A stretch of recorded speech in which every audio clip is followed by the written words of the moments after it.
have been a split-back pro team. Have elected to receive. And so checking out the backfield, Rick Stockstill at quarterback, Greg Allen at tailback, Ken Burnett is the fullback. Dennis McKinnon will start as a wide receiver along with Phil Williams. We'll check when the lineup gets on the field to be sure that Dennis McKinnon will be starting. Bobby Bowden indicated earlier he might not. Zeke Moad is the tight end. Volt, Petty, and Ryan are the tackles. Brannon and Render are the guards, and Tom McCormick is the center for Florida State, and the Seminoles will be receiving.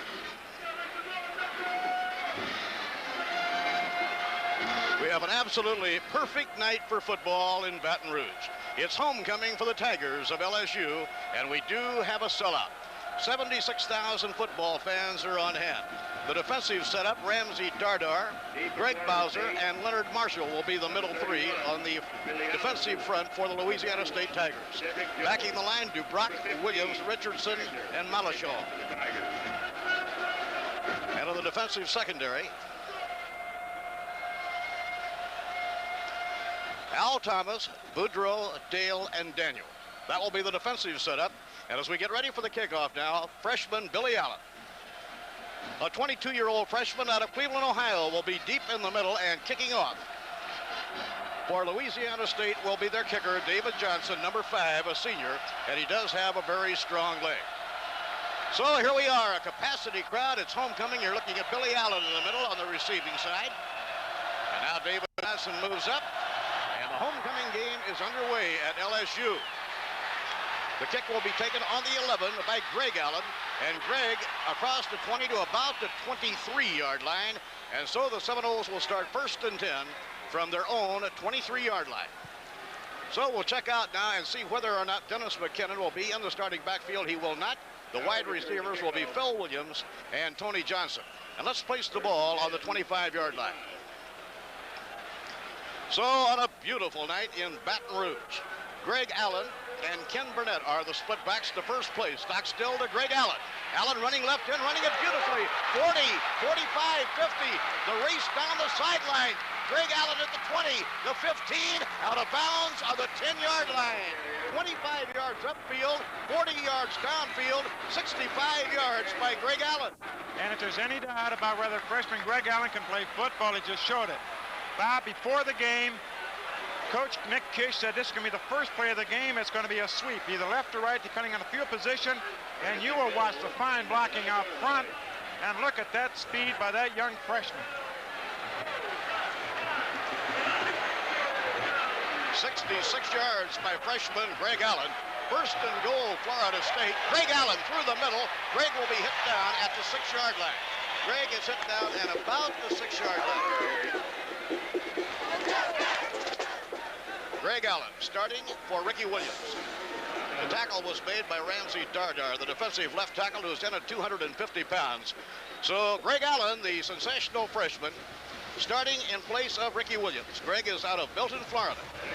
Right now, Ken Burnett and Greg Allen set up in the eye. The tailback, of course, is Greg Allen. The second down play, the fullback Burnett to the 5-yard line. He is hit hard right at the 5-yard line. It'll be 3rd down, 5 and goal to go. The linebackers, Al Richardson and Lawrence Williams of LSU, make the play. And you'll see a great deal of them tonight. They do most of the tackling. They do that. Richardson's had 85 tackles so far this game, and Williams 82. And you're seeing right there those two converging on a tackle of Burnett. One of the things you may want to look for now, Bob, is possibly cutting back and, of course, a different field position. Phil Williams and Tony Johnson, the wide receivers, 3rd down and 5. Stockstill looking, and he throws for Phil Williams, and Williams tries to make a diving grab, cannot do it. It is incomplete, it's 4th down, and Mike Rendina will be coming on for a field goal attempt. And you're going to see some fine coverage downfield now. Stockstill is going to come back in the pass and just float the ball into the corner. Let Williams try to get there, and you look at number 35 going over there, and that's McDaniel. Makes a nice defensive play. Sam Restivo will make the important long snap. Kelly Lowry holding on the 11-yard line. The kick is on the way, a 21-yard attempt, and the kick is up, and it is good. Mike Rendina, a 21-yard field goal for Mike, his 6th of the year in 8 attempts. And very quickly, the Seminoles break on top. With a score of Florida State 3 and LSU nothing, this is the Southern Video Network.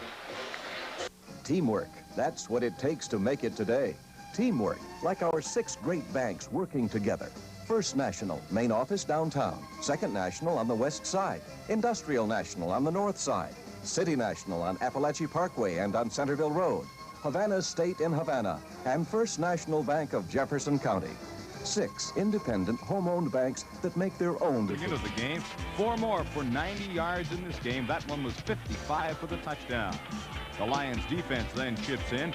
Glenn Jackson, number 37, intercepts that pass from Chris Isaac. A field goal made it 20-0. First play of the second quarter. Jordan Case was in at quarterback from North Texas State. The swing pass to number 32, Jim Reed, a gain of 33. Ottawa got a field goal. The Lions get that back plus more in a few minutes. DeWalt caps off an 11-play, 75-yard drive.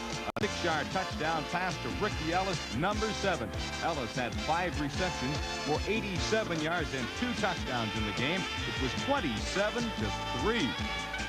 And the second play after the kickoff, the Lions defense breaks in and sacks Jordan Case. Watch what happens. There goes the ball loose. It's recovered by the Lions, setting up a field goal, 28-3. Ottawa now desperate to get back into it. Case has had a first down. 3 plays later, on 1st and 10 from the Ottawa 25, DeWalt goes over the middle to number 11, Larry Key of Florida State, a 19-yard gain out of bounds after 6. And on the next play, 1st and goal, DeWalt pitches back to Key. The perennial 1,000-yard rusher has 6 points on this play. Key's 5th touchdown along the ground this season. Once again, led by John Henry White, number 20, through the hole. It was 35-3 for the Lions at halftime. And here's a good example of how things go for the Riders in the second half. On the second play, Mac Moore, number 78 of Texas A&M, breaks in to sack Isaac, who fumbles. Guard Val Belcher recovers. Then late in the quarter, the Lions add a field goal, and they lead 38-3, and the giveaways continue. On 3rd and 30, the punt by Jerry Organ. Larry Crawford of Iowa State fumbles. It was recovered by Billy Hardy. The Riders give it right back, though. Isaac intercepted here by the same Larry Crawford. He heads upfield, laterals it off, and they pick up some extra yardage on this one. Now, midway through the 4th quarter, 2nd and 10 from the Ottawa 15. Joe Pawpaw from Long Beach State's in at quarterback. His pass is to Larry Key, and Key carries it in. His 2nd touchdown of the evening, 7th major of the season. Pawpaw to Key, swinging out of the backfield. 15-yard touchdown pass with the convert at 45-6 Lions. But the humiliated Rough Riders come back in the last minute and try to make it respectable. First of all, Isaac off the helmet of Pete Stennerson, who manages to hang on for the reception. Then with only 15...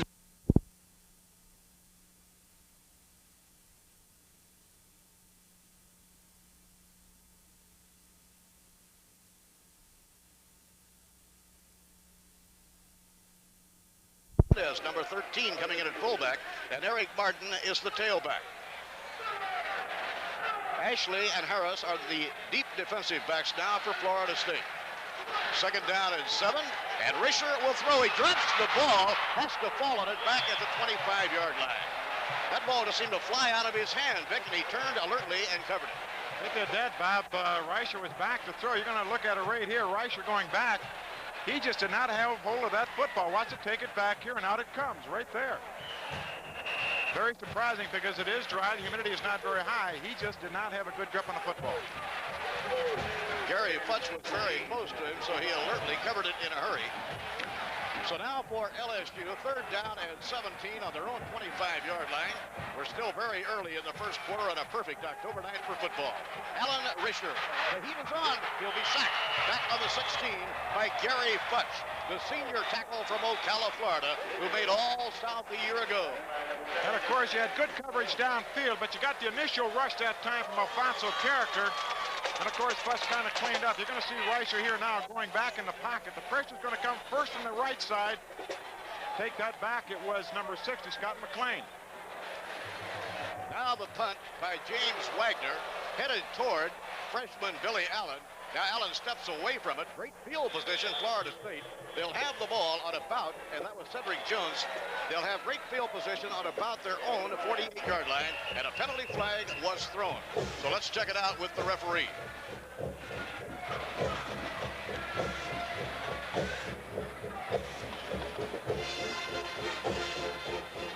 say right now about where that flag is. Is it against Florida State or is it against LSU? Of course, LSU's pointing towards Florida State, so it'll be interesting to find out whether it was before or after possession. The referee talking with the nose guard, Greg Bowser, a junior out of Franklin, Louisiana, and explaining the ramifications, so apparently it will be against Florida State. Well, Bob, if we could snap the ball right now, we got more guys down the field than they do. Two teams are out there right now waiting to see which way it's going. I did not see a roughing the kicker at all. So he has to explain the alternatives here.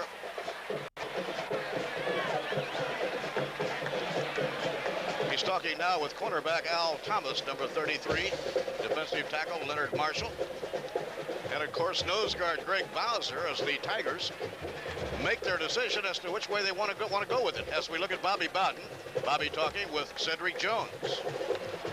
By the way, Vic, all of the Seminoles so happy to be coming home tonight to Tallahassee after the last game of a long road trip. They all wanted to send along their very best wishes for a very speedy recovery to Bill McGrotha at Tallahassee Memorial, veteran sports editor of the Democrat for, what, 25 years? 25 years. Not only is he a veteran sports writer, but he is probably the father of Florida State football. And one of the finest football writers in America. So a very speedy recovery as we watch now.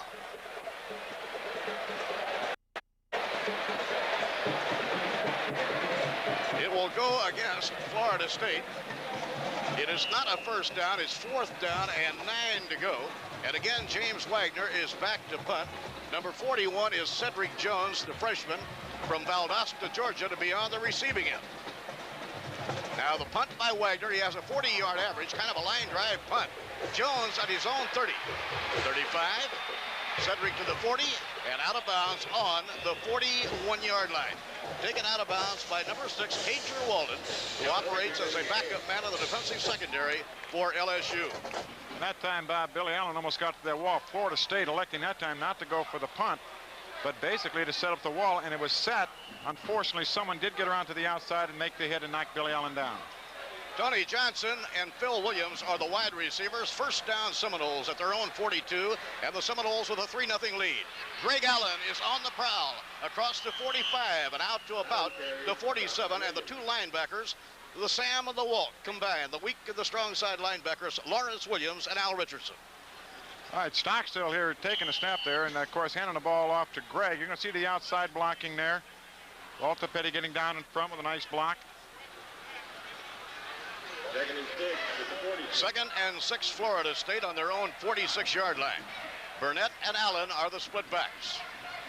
Rick Stockstill giving to Greg Allen. Allen to midfield, not a first down. Third down, probably about 2 yards to go. He was pinched to the turf by Leonard Marshall, a 270-pound defensive tackle. You know, Bob, it seems like every game we played this year, they've had big tackles, and of course, LSU's not quite as big as some of the teams played in the past, but they do have good size, but more importantly, they have great speed. Now 3rd and 2 for the Seminoles. Bill Williams and Tony Johnson, the wide receivers. They switch to the I. Burnett is the up back. Pitch to Greg Allen. Allen, first down, 45 and down to the 43-yard line. He'll be taken at the 43 by Tommy Boudreau, the free safety, number 31. And Greg Allen off to a marvelous game. He is doing that. You know, he's a big, tough kid. You know, I think the program has him listed at 5'10", about 185 pounds, but he is actually about 6'1", and about 195 pounds. Well, that's a good-looking football player. He reads it well. He cuts back, he utilizes his blockers, and does an excellent job. Good block by fullback Ken Burnett. First down, Florida State now on the Tiger 43. Stockstill feeding to the fullback Ken Burnett. Very little to be gained this time. About a yard, and then a defensive hit by Ramsey Dardar, number 98, a 250-pound defensive tackle. The LSU Tiger tackles on defense are 248 and 270. The nose guard, Greg Bowser, is at 240. Now 2nd down and 8, Florida State 3, LSU nothing, first quarter. Time remaining in the first quarter, 8 minutes and 16 seconds, and the ball is on the LSU 41-yard line. Greg Allen is the tailback. Stockstill. Good protection, plenty of time. Finds a receiver, broken up. Intended for Phil Williams, broken up by 27, Jeffrey Dale, the strong side safety from Winfield, Louisiana.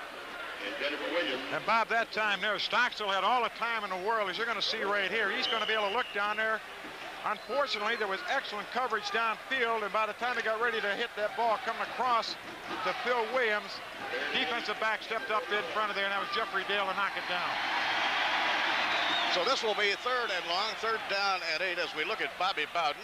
Stockstill hitting about 55% for the year, passing very well indeed. Now Stockstill on 3rd and long. Throws the release valve to Greg Allen. Allen to the 35. Allen down to the 30. It looks like a first down on the 31-yard line.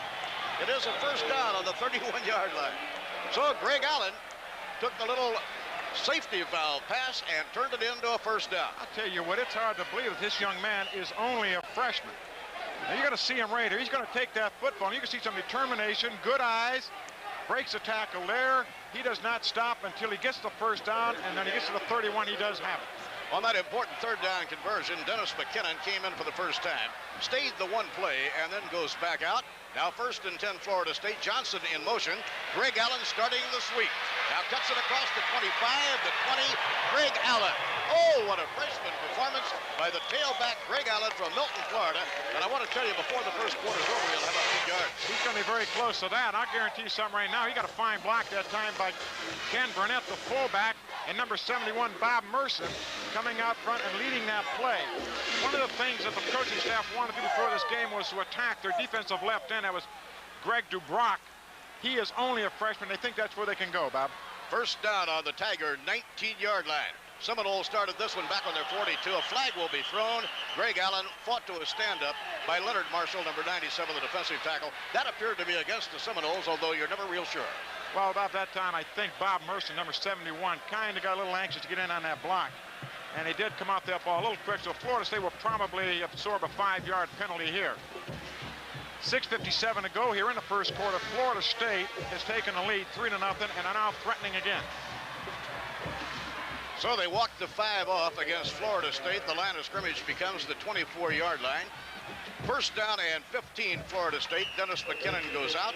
Tony Johnson, the sophomore, comes in as a wide receiver. Tony, 6'2", 175 from Dothan, Alabama. Bill Williams is the senior wide receiver from Warner Robins, Georgia.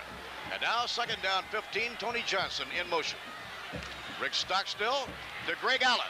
And Greg this time will get about 3, and then is fought to the ground by linebacker Al Richardson, number 51 of Louisiana State, along with Rydell Madison.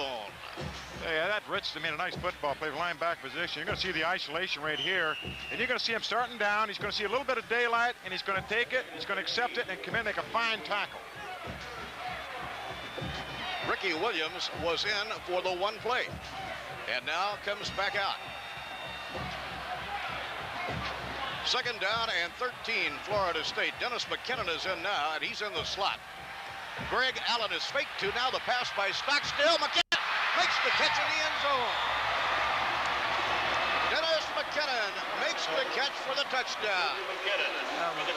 Bob, what a beautiful play that time by Rick Stockstill. McKinnon coming in and running a Z-out type of pattern. But the most important thing, and I want you to look at this faking in here by Stockstill. Outstanding. He does pull LSU secondary on the run, and he puts it on the money. That coverage was really not that bad. 27 trying to close down there, Jeffrey Dale, but he was beaten. And Rendina's kick is up, and it is good, and Florida State now takes the lead. So with the score, Florida State 10 and LSU nothing. This is the Southern Video Network. Executive Office Supply in Tallahassee is your one-stop shopping headquarters for office supplies, office furniture, printing, and just about everything imaginable in office accessories. We have office displays set up on the floor for your inspection. Also, Executive Office Supply has a fine selection of lobby furniture. Friendly, courteous service is a part of Executive Office Supply's years of tradition. So, when you're in the market for a chair, a desk, or just office supplies, go with one of Tallahassee's oldest firms, located 1 block off Monroe Street on Harrison in Tallahassee.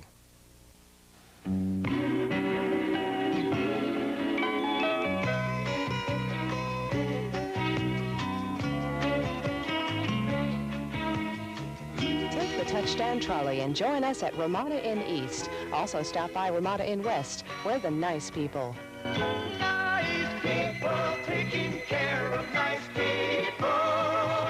Ramada.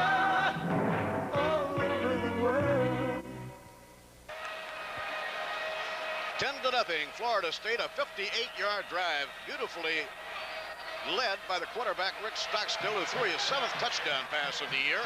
Eric Martin, the man in the middle, he starts from the goal line. He ran one back 100 yards last week, across the 15, and plowed under at about the 17. And Warren Hanna, number 9, and Mark Rodriguez, who do a marvelous job on special teams for Florida State, came down to hit him and hit him very hard. You know, I'll tell you what, that Martin is a very unusual individual. Do you realize, Bob, that he was averaging going into this ball game, I think 38 yards on all kickoff returns, which would have placed him number 1 in the nation, but unfortunately did not have enough to return. He's only about 2 returns short of leading the nation. Martin is the tailback, number 41. This is Martin on the handoff, trying to run outside, and beautiful pressure by Scott McLean, number 60, the senior defensive end from Claremont. And the Seminoles are playing hard defense. And of course, on that play, Tom Young was wiping up. As you're looking at here, you're going to see Martin coming back on a counter-type play, but beautifully read. And look at that good containment by number 60 out there. And of course, that is Scott McLean. 58-yard drive and 9 plays. Elapsed time 4 minutes and 15 seconds. Alan Risher, the quarterback, throws out into the flat, and it is completed at the 24-yard line to the wide receiver, Orlando McDaniel, who, by the way, is the leading receiver for the Tigers. He came into this game, he had caught 23, averaging 15 yards per catch. That wasn't bad at all. He had nice coverage that time by Harvey Klein. Of course, Harvey's going to give him a little bit of room. He does not want to get burned deep on that zone coverage. You let him catch the ball up inside. Of course, as you saw, Harvey Klein came up and made a real nice hit. 3rd down and 3 now, LSU. The Seminoles with a 10-0 lead. We're late now in the first quarter. 5 minutes, 11 seconds to play. Alan Risher, the quarterback. He's a junior, pitching back to Eric Martin. And Martin will be hit by Jarvis Coursey, number 64, and Tommy Young, number 54. So the Seminoles playing good defense in the early part of the going here. That will be close to a first down, and maybe they have it. And it is a first down. They do that. Alfonso Carricker, 76, came through and made the first penetration. Had he been able to make the hit where he made that first contact, very possibly they'd be punting the football. But Martin is an outstanding runner. He broke the tackle of Carricker's and got the first down. It's homecoming at LSU, and it's a sellout of over 76,000 fans. It is a perfect football night. Eric Martin, oh, beautiful tackle behind the line by Gary Futch, number 79, the big tackle from Ocala. And he has had an outstanding season so far, Bob. The coaches tell me that in all the games that they've played so far, that Futch has graded out higher than anybody else defensively. He's the most consistent defensive player they have had all year, and he is a good one. Loss of a yard, 2nd and 4. Harvey Clayton and James Harris are playing the corners on defense for Florida State.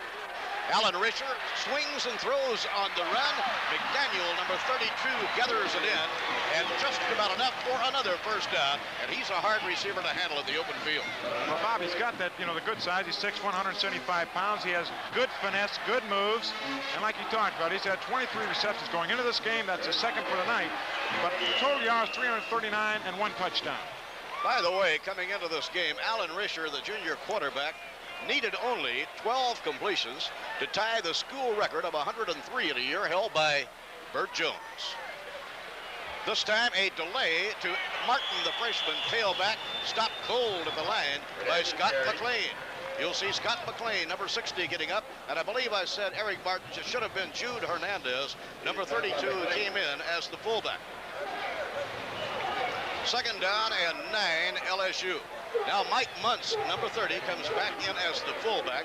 He's the veteran. He's a junior out of Letcher, Louisiana. And of course, starting at tailback tonight is the freshman Eric Martin. He started a week ago, and he is a good one. He's very exciting indeed. 2nd and long, Alan Risher. Still has it, pitching it now to Muntz, the fullback, across the 50, down to the 45. Mike Muntz, number 30, runs it all the way to the 45, a gain of about 14 and a first down. And Bob, this is your counter option here. This is off of your wishbone. And this is what's very difficult for Florida State. Is coming out and happening to set up a defense for the wishbone and then also the I formation. That's a fine-looking run there by number 30, Mike Muntz, and a good pitch by Risher. Good-looking drive here by LSU. They began back on their 18-yard line. Martin gets rid of the tackler, and is hit down across the 45 at the 43 by Harvey Clayton. But he did a beautiful job of stripping the first would-be tackler. He did that. That was number 76, Alfonso Carricker. It's the second time that Carricker in this ball game has had the ball carried at the line of scrimmage behind. We're going to have to teach Alfonso how to close those arms and hang on. Jerry Stovall, the LSU head coach, using his fullbacks as the messengers. Mike Muntz is in at the moment. Mark Johnson, number 3, the wide receiver. This is second down at 8, and Risher this time hands the ball off, and what a hit by Gary Futch. Gary Futch, number 79, and that's the second big one he's made in the last few plays. And I'll guarantee you something right now, but that's one reason I never wanted to play a running back, because you're going to see a hit here by Futch. It's going to be just outstanding. He just tees off on him. What a fine looking play. He pulled right in back. He came down or filled right in back of the pulling guard. And what a knock that time by Futch. Eric Martin will remember that one for a while. That was some kind of a hit. It is an official's timeout on the field at the moment, and just a very brief timeout. James. The financial game is competitive these days, and it's getting a lot tougher to understand the rules. That's why at Tallahassee Federal, we're working overtime to make you a winner. Like higher interest rates on your savings with a variety of plans to choose from, and a dependable team to back you up. Most important, Tallahassee Federal offers the safety and security of insured savings that keeps you on the winning side. Choose the association that's in a league by itself.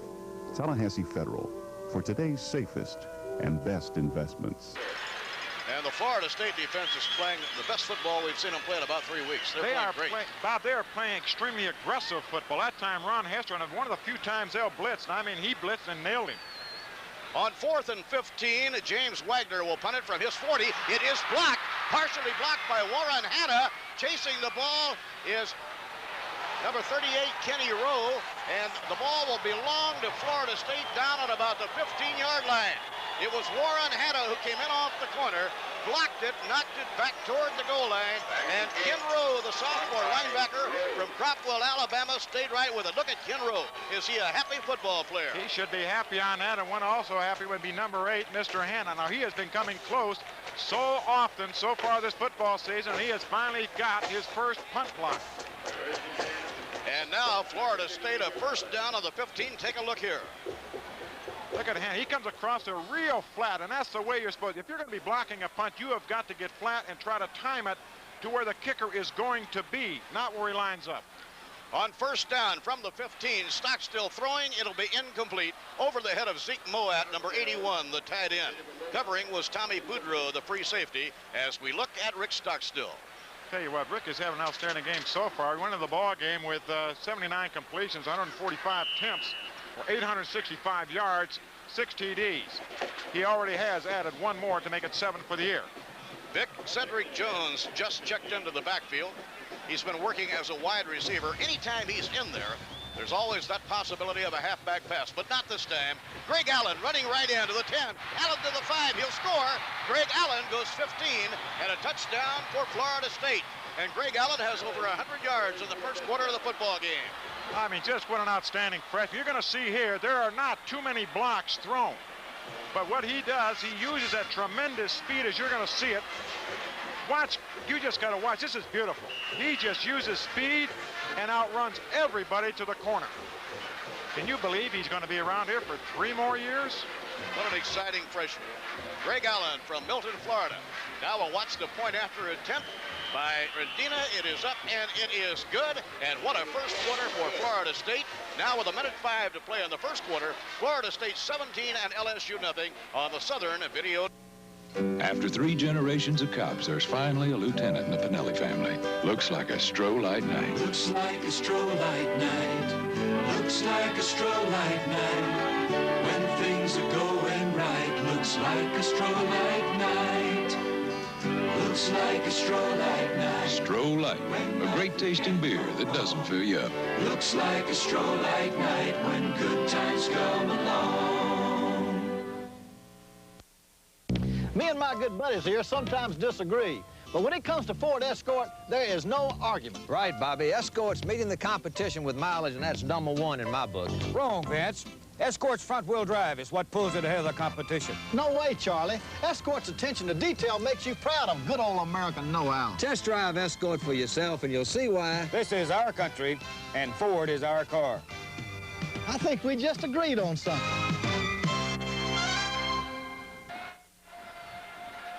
And the kick by Mike Rendina with the Seminoles ahead 17-0. Picking the ball up is Dunn, number 23. Lester Dunn at the 15, and the special teams go to work. Oh, the ball, here comes Dunn. Somehow he managed to break free, and he comes out to the 30, and finally is down to the 31-yard line. It looked like he had been totally stopped, and somehow he came out of a traffic jam and came another 15 yards out to the 31-yard line. Eric Riley made the tackle, and it looks like Ron Hester has been shaken up on the play. Watch this, and let's see how he does escape. You're going to see him pummeling the ball there, Bob, and very wise. He just takes his time, picks it up. But you know, it's so often that a busted play like this will work. Oh, boy. Number 9, lock your arms. Number 8, lock your arms. Come on, Hannah. But Hannah does not give up. He comes back, and he does make the tag. You see there is where Ron took the full brunt of that blow. Hester was hitting him from one side as we watch Ron leave the field. And, of course, Eric Riley was hitting him from the other side, and Hester took the main bump.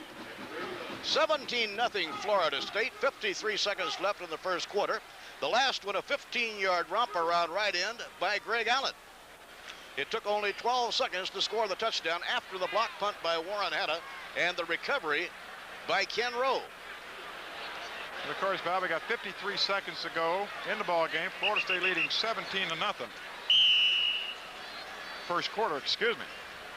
Maybe it feels like it should be this second quarter. You feel so good, you old Seminole quarterback, you just want to wind it up here and go home.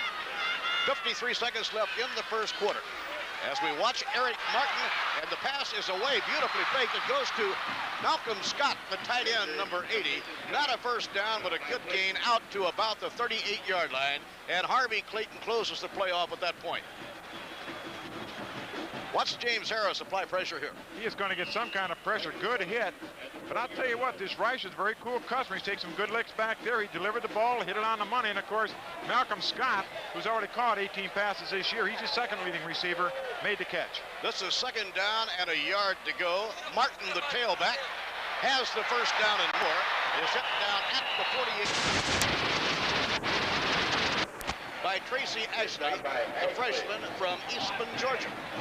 But it is a 1st and 10 LSU with 13 seconds to go in the first quarter. I'll tell you, you're going to see Martin here. Scott McLean's going to get tied up in a block along with Corsi, and he just explodes through there. And, of course, a good hit coming across by number 8, Eric Riley, knocks him down. 1st and 10 for the Bengal Tigers on their own 48-yard line. Eric Martin breaks into the secondary, over the 45, goes to the 43. Safety Larry Harris, number 30 of the Seminoles, and Scott McLean stopped the play at that point. Good gain, not a first down, but it's second down and short yardage. I'll tell you what, right now, after that kickoff, the Tigers from LSU have just come roaring back. And that is the end of the first quarter, Bob. So the first quarter has come to an end at the score of Florida State 17 and LSU nothing. And this is the Southern Video Network. Tom Bryant, car buff. And when he's not working on them, he's insuring them. Tom's an auto owner's insurance agent. So he takes pride in the things he does, like carefully matching the right car insurance policy to the right customer. I'm Tom Bryant. There's an auto owner's agent just like me in your town. For more information, see Caldwell and Langford Insurance Agency, Thomasville, McAllister Insurance Agency, Quitman and Valdosta, and Pat Thomas Insurance Agency, Quincy. Hej, hallå, stanna! Det är en timme alltså. Looks like you need some help, huh?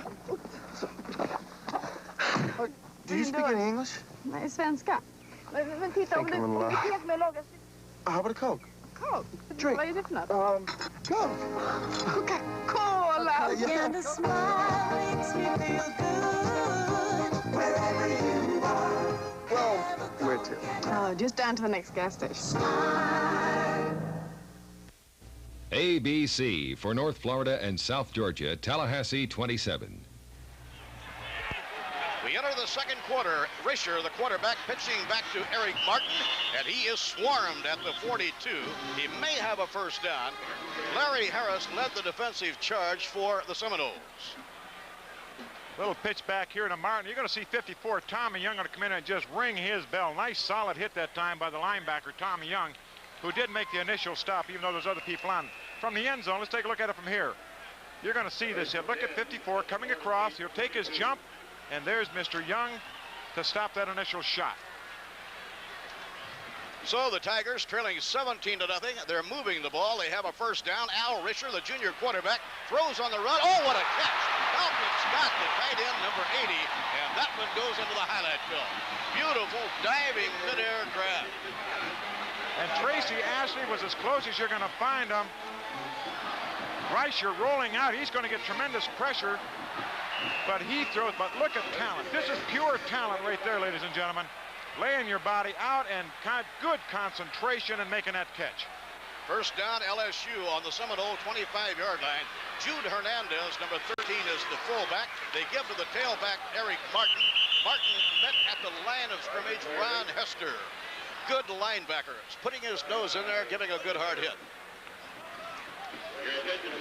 We're going to come back now again, and Risher rolling out. He's getting pressure from the inside there, number 51. Coming across, James Gilbert. He's going to deliver it a little out front, but watch this dive. Isn't that beautiful? Number 80, Malcolm Scott. You can't do it any better than that, Vic. How to make your quarterback happy. And he's 6'5" and 240 with that agility. And this is 2nd and 10. Al Risher is in trouble, and he'll be sacked. Not actually sacked, but thrown for a loss. Back on the 30, and watch Ron Hester, number 83, getting up along with Gary Futch, number 79.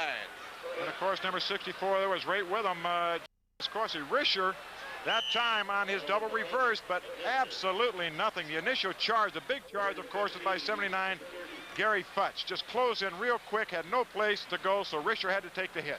Risher is a very good running quarterback, and so far the Seminoles are doing a beautiful job of pinching him off and not allowing him to scramble. Risher. Oh, what a hit, what a hit by James Harris, the cornerback, number 33, who sacks the quarterback, Alan Risher, all the way back to about the 40-yard line. Just as he got his arm up to try and throw, wham, here came James Harris. Look at Bobby Bowden. I'd be excited too, Bobby. So, 4th and 24. James Wagner will punt it from midfield. He hangs it high in the air. There's no one back to receive. They had the rush on, and it goes into the end zone. It is into the end zone, and the Seminoles will take it first down on their own 20-yard line.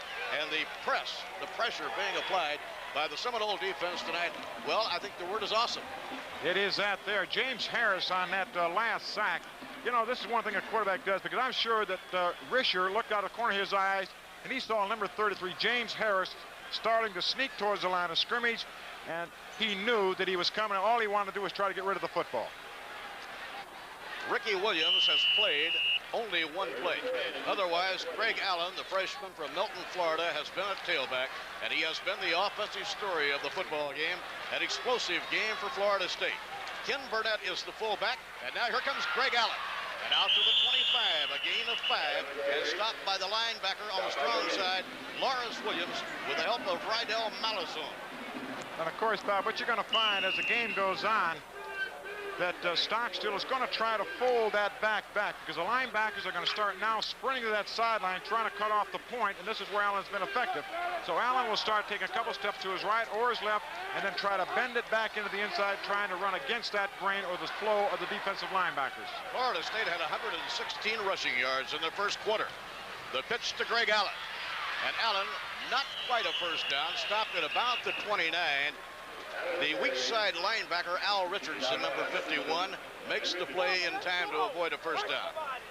And this is what we're going to talk about. The two linebackers, and they are fine ones. They're going to run as fast as they possibly can. Good hit that time by number 51, Al Richardson. But they are quick, and they are very active and very mobile. Third down, and only about a foot for a 1st and 10. Two tight ends, Sam Childers and Zeke Moat. Ken Burnett is the up back. He's the fullback in the eye. They'll pitch to the tailback, Allen. First down and more. Across the 30, out to the 33. Linebacker Al Richardson, number 51. And as Vic has been saying, look at the defense. You'll see these two linebackers every play. You're going to see Allen here from the end zone. Good shot from the end zone. See the blocking coming down. Good block up inside there by Burnett. Of course, they're going for the short yardage.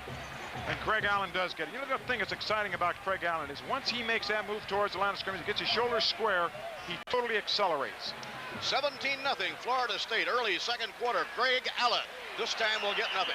Corralled at the line of scrimmage as he tried to get outside, going around to the right.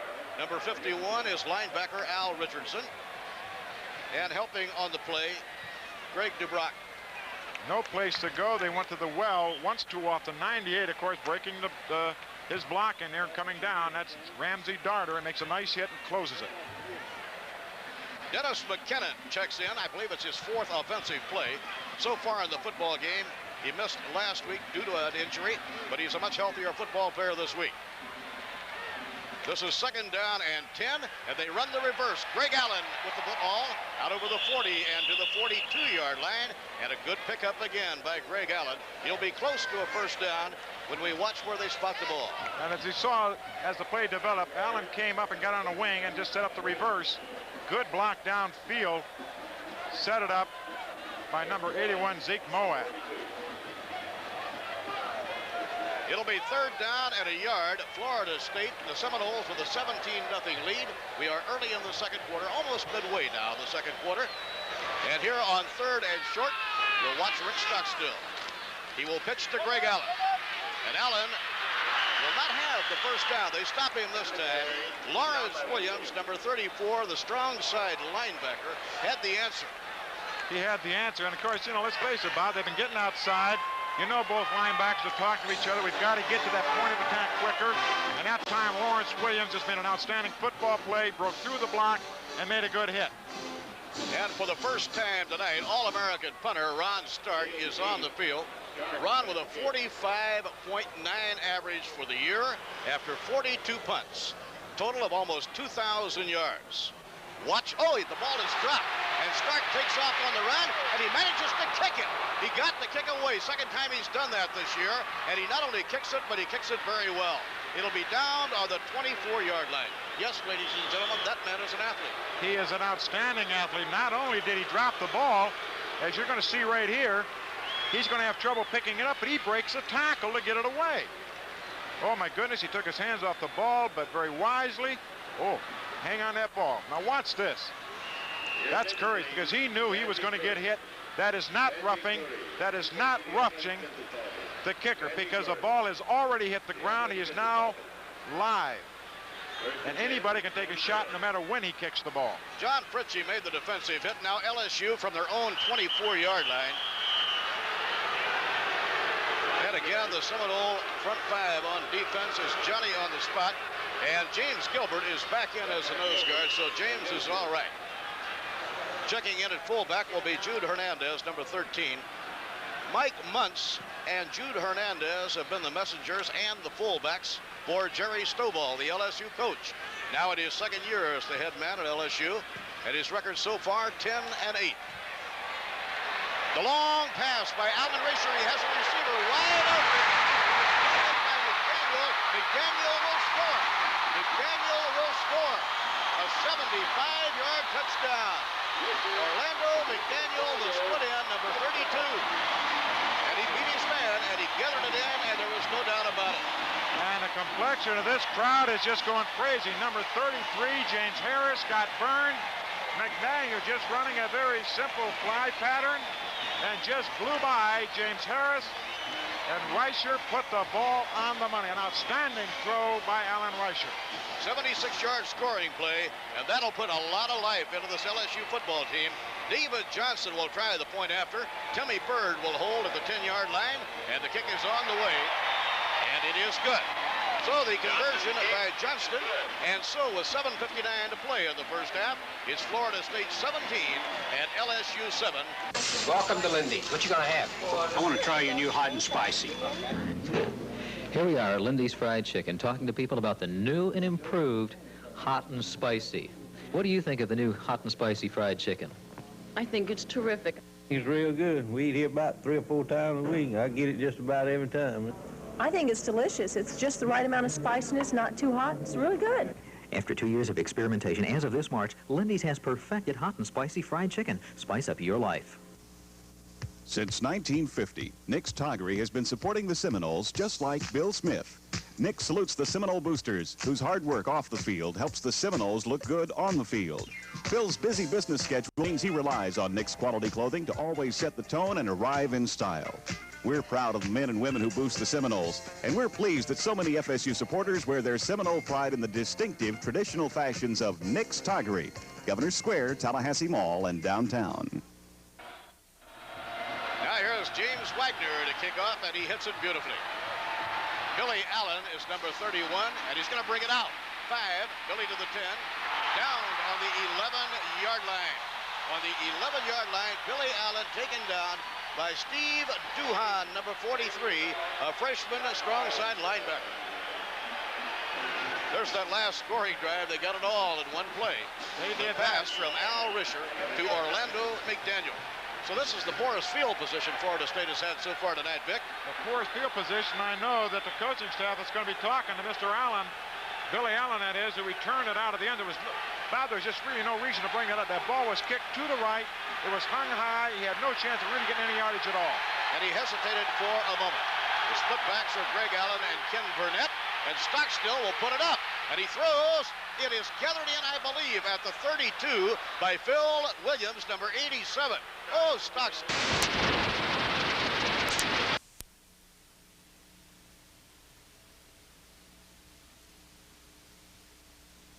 Stockstill rolling out, as you're going to look at it right here.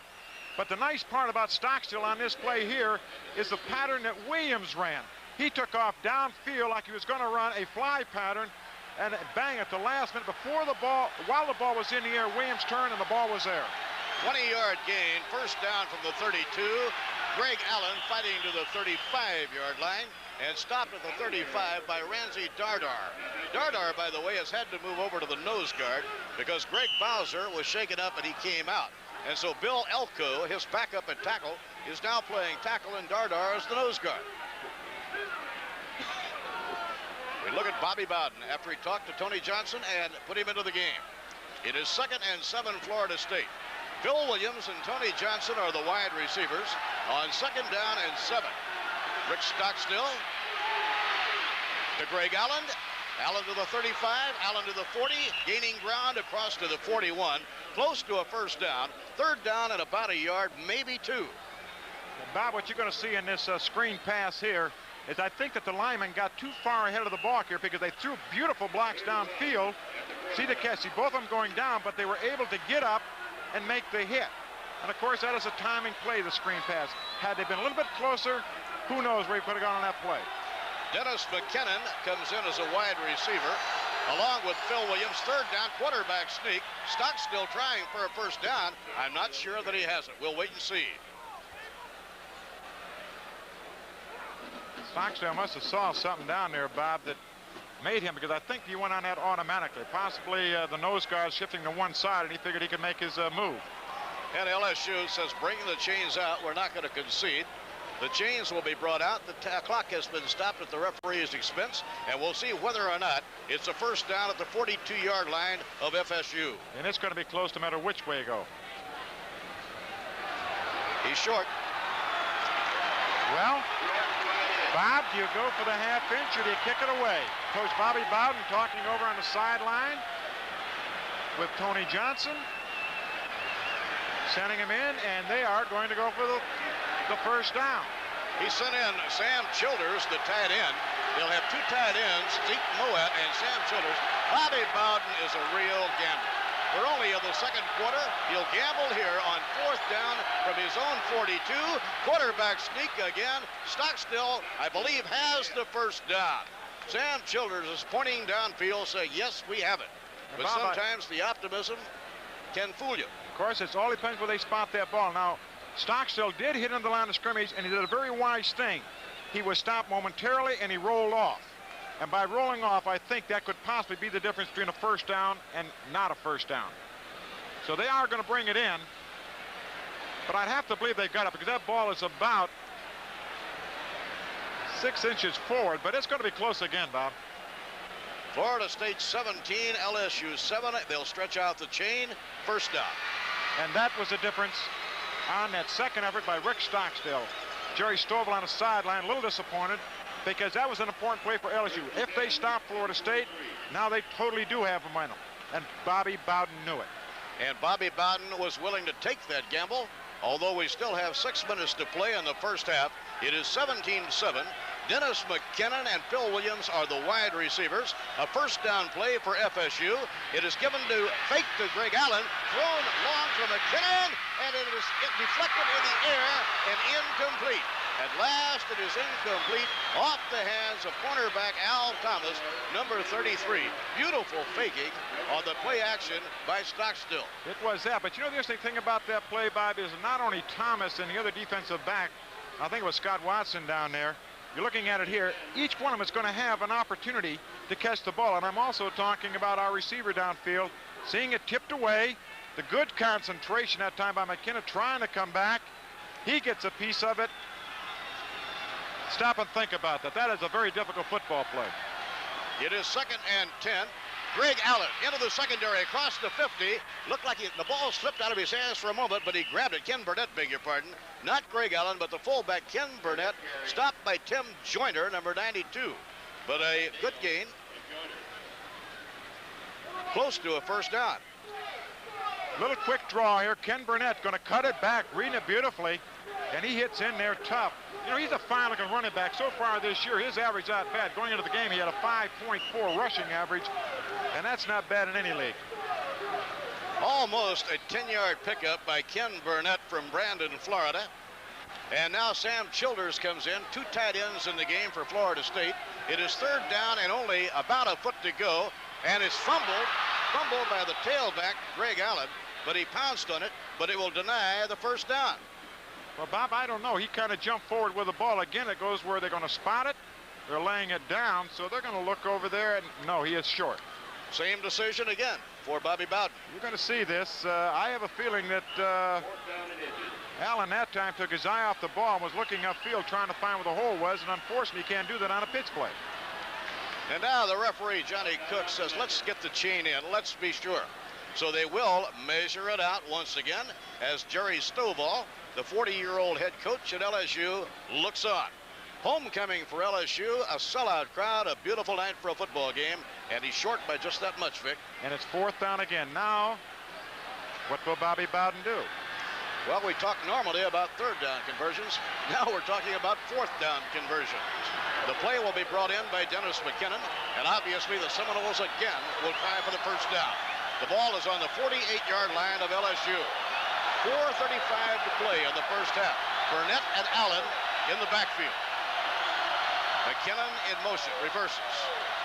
The pitch to Greg Allen, the tailback. Student body right. First down and more as he gets to the 45-yard line. Ricky Chapman, a sophomore linebacker, made the stop, but he has the first down. And you're going to see a hit by Ricky Chapman on this outside because I thought Allen had a lot more going for it until this linebacker stepped in and just nailed him right there. Fine looking hit by number 37, Rick Chapman. Second time in a row, the Seminoles take the chance on down and they make it work. First down from the LSU 45-yard line. Stockstill retreating, and he gets it away for Ken Burnett, incomplete across the way at about the 45. Greg Dubrock of LSU. Oh, what pressure on Stockstill that time. Well, they had a running screen that time, Bob, to the right side. Unfortunately, I don't think that they checked number 44 Brock close enough, because I think what he's supposed to be doing is that offensive lineman is supposed to make a quick hit. Stockstill here having to unload the ball. He's got to learn a little bit higher trajectory on that, Bob, when he's throwing it out of bounds. That was Greg Dubrock, the freshman linebacker, who put the hit on. And it's 2nd and 10. McKinnon comes in motion. Stockstill to Greg Allen. And Greg Allen running to the right side. Oh, he is smothered by linebacker Al Richardson, number 51. Maybe got a yard, and that's about all. Hey, that 51 is a fine-looking linebacker. He's got 82 tackles going into this game. Now, you're going to see good lateral movement here. He's staying away from his blocking. He comes in. Well, he made it almost, what, a one throw there, didn't he? A little neck hole. But he did come down the line of scrimmage to make the tackle. 3rd and 9, Florida State. The Seminoles with a 17-7 lead. We're getting late now in the first half of the football game. Stockstill down the middle for Phil Williams. Phil Williams, I believe, has the first down as he makes the catch and is hit down almost immediately by Eugene Daniel, the cornerback. But from here, it looked like he had just enough. He had that, and he does get it. Stockstill delivering the football here. One thing about Williams, he is Mr. Steady. He knows where that first down marker is. He did not break that pattern across until he knew that he had cleared for the first down, and that's knowing where you are on the field at all times. Phil Williams came into this game averaging 20 yards per catch. 1st and 10, Florida State. Greg Allen knifing through the middle and getting down across the 30 to the 31. Gain, I believe, of about 5, and Lawrence Williams, the strong side linebacker, will make the tackle. Greg Allen, a little bit of delay, coming back, folding back. You can see the linebackers have already cleared out of there, and that's one of the reasons that Bobby Bowden put that play in for this game. He knew their linebackers were extremely active, and he wanted to run and back them, especially when they get into the flow of the play. Remember, the Seminoles began this drive on their own 11-yard line, and this time Ken Burnett, the junior fullback from Brandon, doing all of the work here tonight with Mike Whiting sidelined with an injury. Pinched by the 2 linebackers, Williams and Richardson.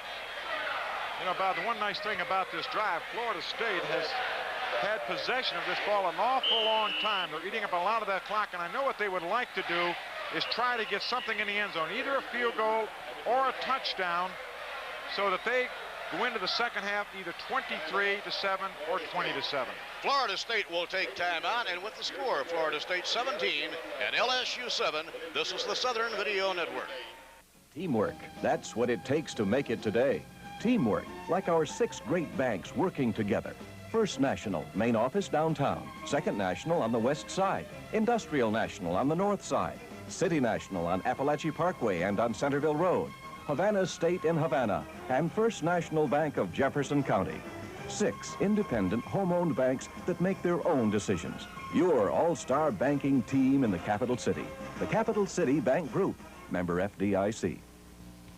Security is an important word at Midget Moore Insurance Agency. So when you buy protection through us, we give you more than a few sheets of paper. Our major concern is your financial security, and our representatives will advise you of the best ways to avoid financial losses. Whether it's for your home, business, or personal security, we help you determine how much protection you need, and then explain the coverage so you know exactly what you're buying. If you can't afford to lose, get protection at Midget Moore. And that's a bingo tagger. 3rd down and 2 following the Florida State timeout. And now Tom McCormick brings the offensive line up to the line of scrimmage. Greg Allen moving out on the wing. Ken Burnett sitting behind the quarterback. And Burnett breaks it into the secondary over the 15 all the way down to the 12-yard line. Ken Burnett stopped by Richardson and Boudreaux, but that one opened awfully quick. Awfully quick, and look at the blocking on the right side by Ricky Render and Eric Ryan. Just fine looking blocking, and of course on that little quick popper there, Ken Burnett picking up the first down and more. Beautiful blocking so far in the first half tonight by the offensive guard, Bob Merson from Seminole. 15 for a first down. First down now on the 12 of LSU. Stockstill throwing for the end zone. Phil Williams has it for a touchdown. Phil Williams beating the quarterback, Eugene Daniel, number 35, and the Seminoles have scored again. And Bob, he turned him around completely. This is a favorite play of Florida State's, where Stockstill just comes back, lays it to a point, but the move on the outside there by Phil Williams was outstanding. He took a move to the inside, McDaniel took it, and then Williams broke it outside. The ball was already in the air, and there you have 6 points. An 89-yard scoring drive. The kick by Mike Rendina is traveling, and it will be perfect. And with a minute 24 to play in the first half, it is now Florida State 24 and LSU 7. And this is the Southern Video Network. Dick Hauser on the road with the Kansas City Royals talks about his new car from Seminole Toyota. It's a super car, stylish, sporty, and yet economical. Let me show you where I got it. Well, here it is. Seminole Toyota, a great place to buy a car. Seminole Toyota will be loaded with the biggest supply of Toyotas in their history. From the most economical Starlet to the luxurious Cressida, you'll never have a better choice. Buy now at Seminole Toyota, 2800 West Tennessee in Tallahassee. Catch that Pepsi spirit. Catch that Pepsi spirit. Catch that Pepsi spirit. Catch that Pepsi spirit. Drink it in, drink it in, drink it in.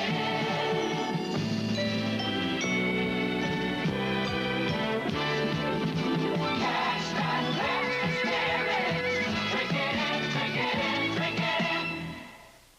And the kick by Mike Rendina will be very short. Penalty flags have been thrown. It goes out of bounds, and it will come back. And what happened on that one, Vic? You know, I'll tell you what, I would like to ask Mike Rendina myself because I'm not sure if he knows. I can't tell whether he was trying an onside kick and he got too much foot in it, or if it was just a miscue, because he is a sidewinder. And we have been informed that that was a bloop. And what they were trying to do was lay the ball down around the 35-yard line and take it. And there in the screen, 16 plays, 89 yards, but more important, 6 minutes and 31 minutes eaten up. Well, that's a lot of time to take off of the clock in a sustained drive. Very interesting, Bob. LSU is going to refuse the penalty where the ball went out and take the ball where it did go out. So they will put the ball in play at about the 34-yard line with 1:24 to go here in the second quarter. And you can bet that Alan Risher, the junior quarterback who hit the 75-yard bomb, will be trying to hit another prior to intermission. They go to a nickel back, the Seminoles do, with Warren Hanna checking in. We're watching Risher. He's a scrambler. He can't get away from nose guard James Gilbert. Gilbert wraps him to the turf on the 35, and that was the line of scrimmage. And that's the amazing thing about Gilbert, as you're going to see here. He is 6 foot, 260 pounds. Now, he is fighting the blocker. He's reading the quarterback. And look at that quickness to be able to run down Risher. And he is an outstanding quarterback and an outstanding runner. LSU, trying hard to get more points, has taken a timeout with 1:09 to play on the first half. And the score, FSU 24, LSU 7 on the Southern Video Network. So Alan Risher trying to put the ball up into the air, got good secondary coverage out of the nickel back, which Bobby Bowden threw into his secondary. And of course, you know, looking at that last play there, Bob, I think that James Gilbert was not supposed to rush. I think that he was possibly waiting for either a draw. He's probably responsible for draw. He's possibly responsible for the quarterback if he does scramble out to make sure he doesn't go anyplace. And if that is the case, he did an outstanding job. I want to tell you one thing, Vic Princey. Mr. Bowden is a rather amazing coach. To be able to bring a team back and play so aggressively and with such intensity after taking a bad beating a week ago in Pittsburgh, and his team is still on the road. The second down play, and the ball goes off to Eric Martin, the freshman tailback. He'll be corralled at the 37 by Jarvis Coursey. That's Eric Martin, number 41. Ran a kickoff back 100 yards for a TD last week against Kentucky. Mike Muntz is the fullback, number 30. Risher will put it up. And he throws it short to Martin. Oh, look at the tackle at the 41 by Ron Hester, the senior linebacker from Umatilla. And I'll tell you what, the cat was on him awfully quick that time because it was a dump pass by Risher. But unfortunately, Mr. Hester read it and got there quickly and made a super hit. That's Al Risher coming to the sideline now because it's fourth down. And the ball will be punted by James Wagner of Louisiana State. There you see the number. Al Risher now needs only 6 more completions to tie the school record held by Burt Jones, now with the Baltimore Colts. Now that is James Wagner, and the Seminoles will not drop anybody back for a run back. Well, they're probably going to look for the fake punt if there is one available, but then possibly they're going to throw in Mr. Hanna, who's already blocked 1 punt tonight, and maybe try to get good field position. And Vic Princey, the Florida State University Band, is here to help entertain the capacity crowd at Tiger Stadium. And now they will drop Cedric Jones back. The long snap will be made by Mike Burtz. Normally, he is the offensive right guard, and the punt by Wagner. Good hang time. They'll let it go. Bouncing down over the 15, the 10. And they'll stop it on the 6-yard line, and the clock will reveal 24 seconds to go in the first half. So you can bet that Bobby Bowden is not going to try to play field position with 24 seconds to go with the ball lying at about the 6-yard line. But then on the other hand, very interesting things happened. Bobby Bowden twice on 4th down when he was leading only 17-7, went for first downs and made them. And his offense has clicked for 3 touchdowns in the first half. 2 of the 3 touchdown passes thrown by Rick Stockstill. The other a 15-yard sweep by the freshman tailback Greg Allen, who's put on a marvelous first half. 24 seconds left on the clock, and Stockstill will just take it to the ground. Natural turf here at Tiger Stadium in LSU. The last of a 5-game road trip, probably the toughest trip in the history of college football for a major college power. Bob, I can never, ever remember any team that has been on the road like we've been on the road against the opponents we were against. 3 seconds, 2 seconds, and this will be the end of the first half. So at halftime, the score is Florida State 24 and LSU 7, and this is the Southern Video Network. When I found out that the DeFeo & Company was the only locally owned store selling jewelry in Governor Square, that was good enough for me. It's the only place I shop for fine jewelry. Isn't it lovely? I had this ring made to order at DeFeo & Company. It's the only one like it in the whole world. It's our 25th wedding anniversary next week. Herb will love this sterling silver cuffling set. I hope he doesn't see me here at DeFeo & Company. Great gift ideas for everyone at DeFeo & Company. Need tires? Go to a friend who's in the business. You'll get safe, long-wearing tires, and you'll get them at the best possible price. Because a friend will look after your interest as well as his own. That's our philosophy at Rainey Cawthon's and Tallahassee Tire. We sell only Goodyear tires because Goodyear's #1. What's more, you'll get prices like these and the best selection within 250 miles. The next time you need tires, remember this. At Rainey Cawthon's and Tallahassee Tire, you've got friends in the business. This is Bob Murphy with Vic Frenzy. We're at halftime now at Tiger Stadium in Baton Rouge. A capacity crowd, 76,000. They call it Saturday Night Madness. It'll be a beautiful halftime show. Both of the bands are here, and both schools do have a marvelous band. An entertaining first half of football for Florida State football fans, Vic. It has been that. You know, Florida State coming off of a very tough defeat to a very inspired Pittsburgh Panther team, but they did come out, and very surprisingly, they look extremely fresh. I was very fearful coming into this game that this being their 5th away game, their 5th time on the road against a very difficult opponent. After last week, we looked a little sluggish, Florida State did. They did not have the zip and the fire that they had had against Ohio State and Notre Dame. But I will guarantee you this evening here at Tiger Stadium, they are displaying offensive and defensive firepower. And the Florida State University Marching Band has a marvelous program lined up for the fans here tonight. The first musical presentation by the band this evening will be from Neil Diamond's America from the Jazz Singer.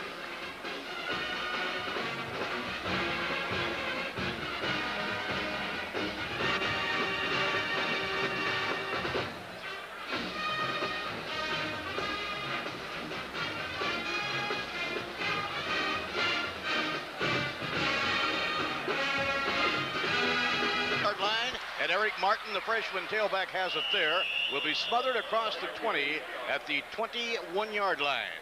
And so we are into the second half. It's 24-7 Florida State. And the Tigers receiving the second half kickoff will be putting it in play on about their own 22-yard line where it's first down. And we'll see now what Jerry Stovall, the young head coach at LSU, has in mind for his offense. In the whole world. It's our 25th wedding anniversary next week. Herb will love this sterling silver cuffling set. I hope he doesn't see me here at DeFeo & Company. Great gift ideas for everyone at DeFeo & Company. Need tires? Go to a friend who's in the business. You'll get safe, long-wearing tires, and you'll get them at the best possible price. Because a friend will look after your interest as well as his own. That's our philosophy at Rainey Cawthon's and Tallahassee Tire. We sell only Goodyear tires because Goodyear's #1. What's more, you'll get prices like these and the best selection within 250 miles. The next time you need tires, remember this. At Rainey Cawthon's and Tallahassee Tire, you've got friends in the business. This is Bob Murphy with Vic Frenzy. We're at halftime now at Tiger Stadium in Baton Rouge. A capacity crowd, 76,000. They call it Saturday Night Madness. It'll be a beautiful halftime show. Both of the bands are here, and both schools do have a marvelous band. An entertaining first half of football for Florida State football fans, Vic. It has been that. You know, Florida State coming off of a very tough defeat to a very inspired Pittsburgh Panther team, but they did come out, and very surprisingly, they look extremely fresh. I was very fearful coming into this game that this being their 5th away game, their 5th time on the road against a very difficult opponent. After last week, we looked a little sluggish, Florida State did. They did not have the zip and the fire that they had had against Ohio State and Notre Dame. But I will guarantee you this evening here at Tiger Stadium, they are displaying offensive and defensive firepower. And the Florida State University Marching Band has a marvelous program lined up for the fans here tonight. The first musical presentation by the band this evening will be from Neil Diamond's America from the Jazz Singer.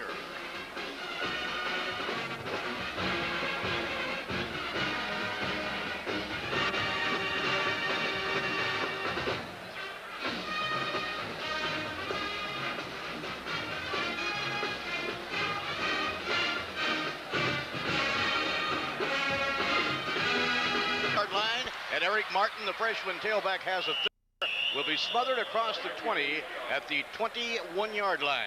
And so we are into the second half. It's 24-7 Florida State. And the Tigers receiving the second half kickoff will be putting it in play on about their own 22-yard line where it's first down. And we'll see now what Jerry Stovall, the young head coach at LSU, has in mind for his offense. His wide receivers will be Mark Johnson, number 3, and Orlando McDaniel, number 32, and he'll immediately go to the air. Al Risher, the quarterback, throws it to Eric Martin. He drops it. It is incomplete.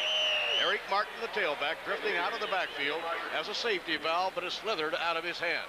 And of course, Alan Risher immediately wanted to go upstairs trying to find Orlando McDaniel downfield, but that time James Harris was not burned. He had him covered beautifully, so Risher tried to dump it off. Unfortunately, the ball was not caught.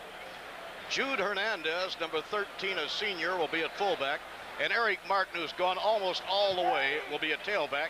He's number 41, and he can break one. He is a big playmaker. This is Eric Martin, and here he comes. And Jarvis Coursey slowed him up. He'll be pushed out of bounds at the 16-yard line by linebacker Ron Hester, number 83. And what an outstanding football play by Jarvis Coursey. He had the blocker in front of him. He did the very wise thing. He took the outside technique. By that, the outside shoulder. He didn't want to let Eric Martin get outside of him. He blasted through there. He did not make the tackle, but he turned it back in, and he did not let him get the corner. Mike Muntz alternating at fullback with Jude Hernandez. 3rd and long, 3rd down and 15. Mark Johnston and Orlando McDaniel are the wideouts, and Alan Risher is putting it up and diving for it. Malcolm Scott, the tight end, but it's incomplete. 4th and 15. Harvey Clayton on the corner, busting it up. Busting it up and almost going for the interception. Clayton that time very wisely read the receiver coming to the outside and made the hit. We're looking at James Wagner, the sophomore punter out of New Orleans. A 41-yard punting average. Oh, they blocked it again. It squirts in the air. Jarvis Coursey trying to get it. It's a loose football. They're battling for it at the 5. A flag has been thrown. Things got a little bit too rough. Finally recovered by New Orleans at the goal line. And I believe Tommy Young made the tackle, but Warren Hanna, number 9, for the second time tonight, gets a piece of it. He's coming hard in this outside corner. Again, he's coming very flat where that ball is going to be kicked. There he is. Let's see who gets a piece of it, and you call it correctly. Number 9, Mr. Hanna made it, made the block, but let's see what the flag is about now. It will be Florida State's ball. You can see it bouncing around. Caught by the punter, and I think they possibly might call unnecessary roughness against Florida State. Hanna again from the end zone. Just great effort on Hanna's part. The second one tonight. Of course, if Jarvis Coursey knew about going up for that big tip play, he may have had a touchdown. The penalty will go against Florida State. Johnny Cook, the referee, is walking it off, and the offensive team is coming back on the field. So it's going to be LSU's football. This is going to be very interesting, Bob, because they're not only marking it off from where but from the line of scrimmage. Now this I don't understand. Let's watch the referee.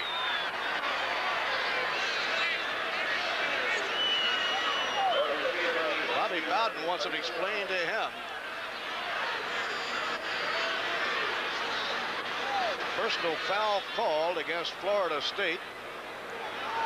It's going to be, I believe, 4th down.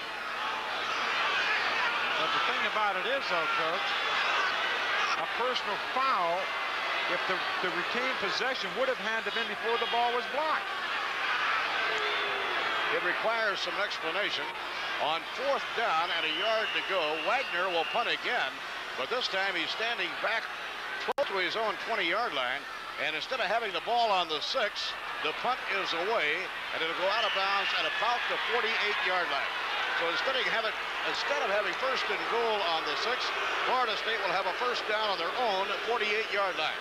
And that one will just require a little clearing up when the football game is over. And I tell you what, it's going to be a long dialogue, and I'll guarantee you that, Bob. Of course, you know, the effect of that punt being blocked forced the punter to get a ball kicked off the side of his foot. He was trying to hurry it, and that's the result of a blocked punt. First down from the 48. Remember, Greg Allen had 149 yards in the first half. Here's Greg Allen to midfield, a gain of about 2. Nose guard Greg Bowser, number 58 of LSU, makes the tackle. By the way, Sam Platt has the Florida State Seminole school record for yards in one game, 188 against Memphis State. That was back in 1980, and Sam Platt was a great one, but we've got a young freshman blossoming right here tonight. Second down and 8. Ken Burnett is the junior fullback from Brandon, and Greg Allen is the tailback. Stockstill putting it up, and he has a receiver at the 31, Phil Williams. I believe he stepped out of bounds, and he did, but more than enough for a first down, a gain of about 25, down to the 29-yard line. And that's an outstanding pattern that Williams is running there. Stocks are going to go back, but what Phil is doing, he's getting in a run, a foot race down the sideline with number 35, McDaniels, and he's just all of a sudden hitching up real quick. Unfortunately, McDaniels is just trying to stay with him, and that's how he's breaking free. Another 24 passing yards for Rick Stockstill, and a first down on the Bingo Tiger 29. And on the run is Billy Allen, number 31, another freshman tailback for Bobby Bowden Seminoles. He'll be down to about the 26-yard line, and Greg Dubrock, number 44, a freshman linebacker out of New Orleans, will make the play. This is one thing that Coach Bowden knew going into the season, that he was going to have a bevy of excellent tailbacks. Of course, Greg Allen now coming back in the lineup for Billy Allen. And Dennis McKinnon comes in as a wide receiver. Dennis caught a touchdown pass in the first half. He's played sparingly but very effectively. And McKinnon is going in motion. This will be the fullback, Ken Burnett, sliding away from number 51, Al Richardson, and getting forward to about the 20-yard line. So Ken Burnett, who had a very good first half, averaged about 7 yards a carry. He did that. He was 4 for 27 yards. And you're going to see here, he runs with a great deal of determination. Some say he does not have the speed of a Whiting, but I think he has about the same amount of power. This so far the best offensive game of the year for Florida State. And imagine coming in the 5th and final game of a grueling 5-game road trip. Ken Burnett and Greg Allen in the backfield on 3rd down and a yard. And it will be Burnett, the fullback, bulldogging for the first down and getting to about the 15-yard line, where it'll be first down for Florida State. Lawrence Williams, the strong side linebacker, made the play. And you know, Bob, you're talking about, you know, the 5th game of the road trip. Maybe Florida State is playing an anticipation game. They're anticipating going home and trying to be excited. Good-looking blocker. 96 just got buried. Fine-looking blocking on that left side there by number 71, Bob Merson. Cedric Jones, another speedy freshman, checks in as a wide receiver. Stockstill will give to Greg Allen. Allen across the 15, fumble. Apparently, the Seminoles hang on to their own.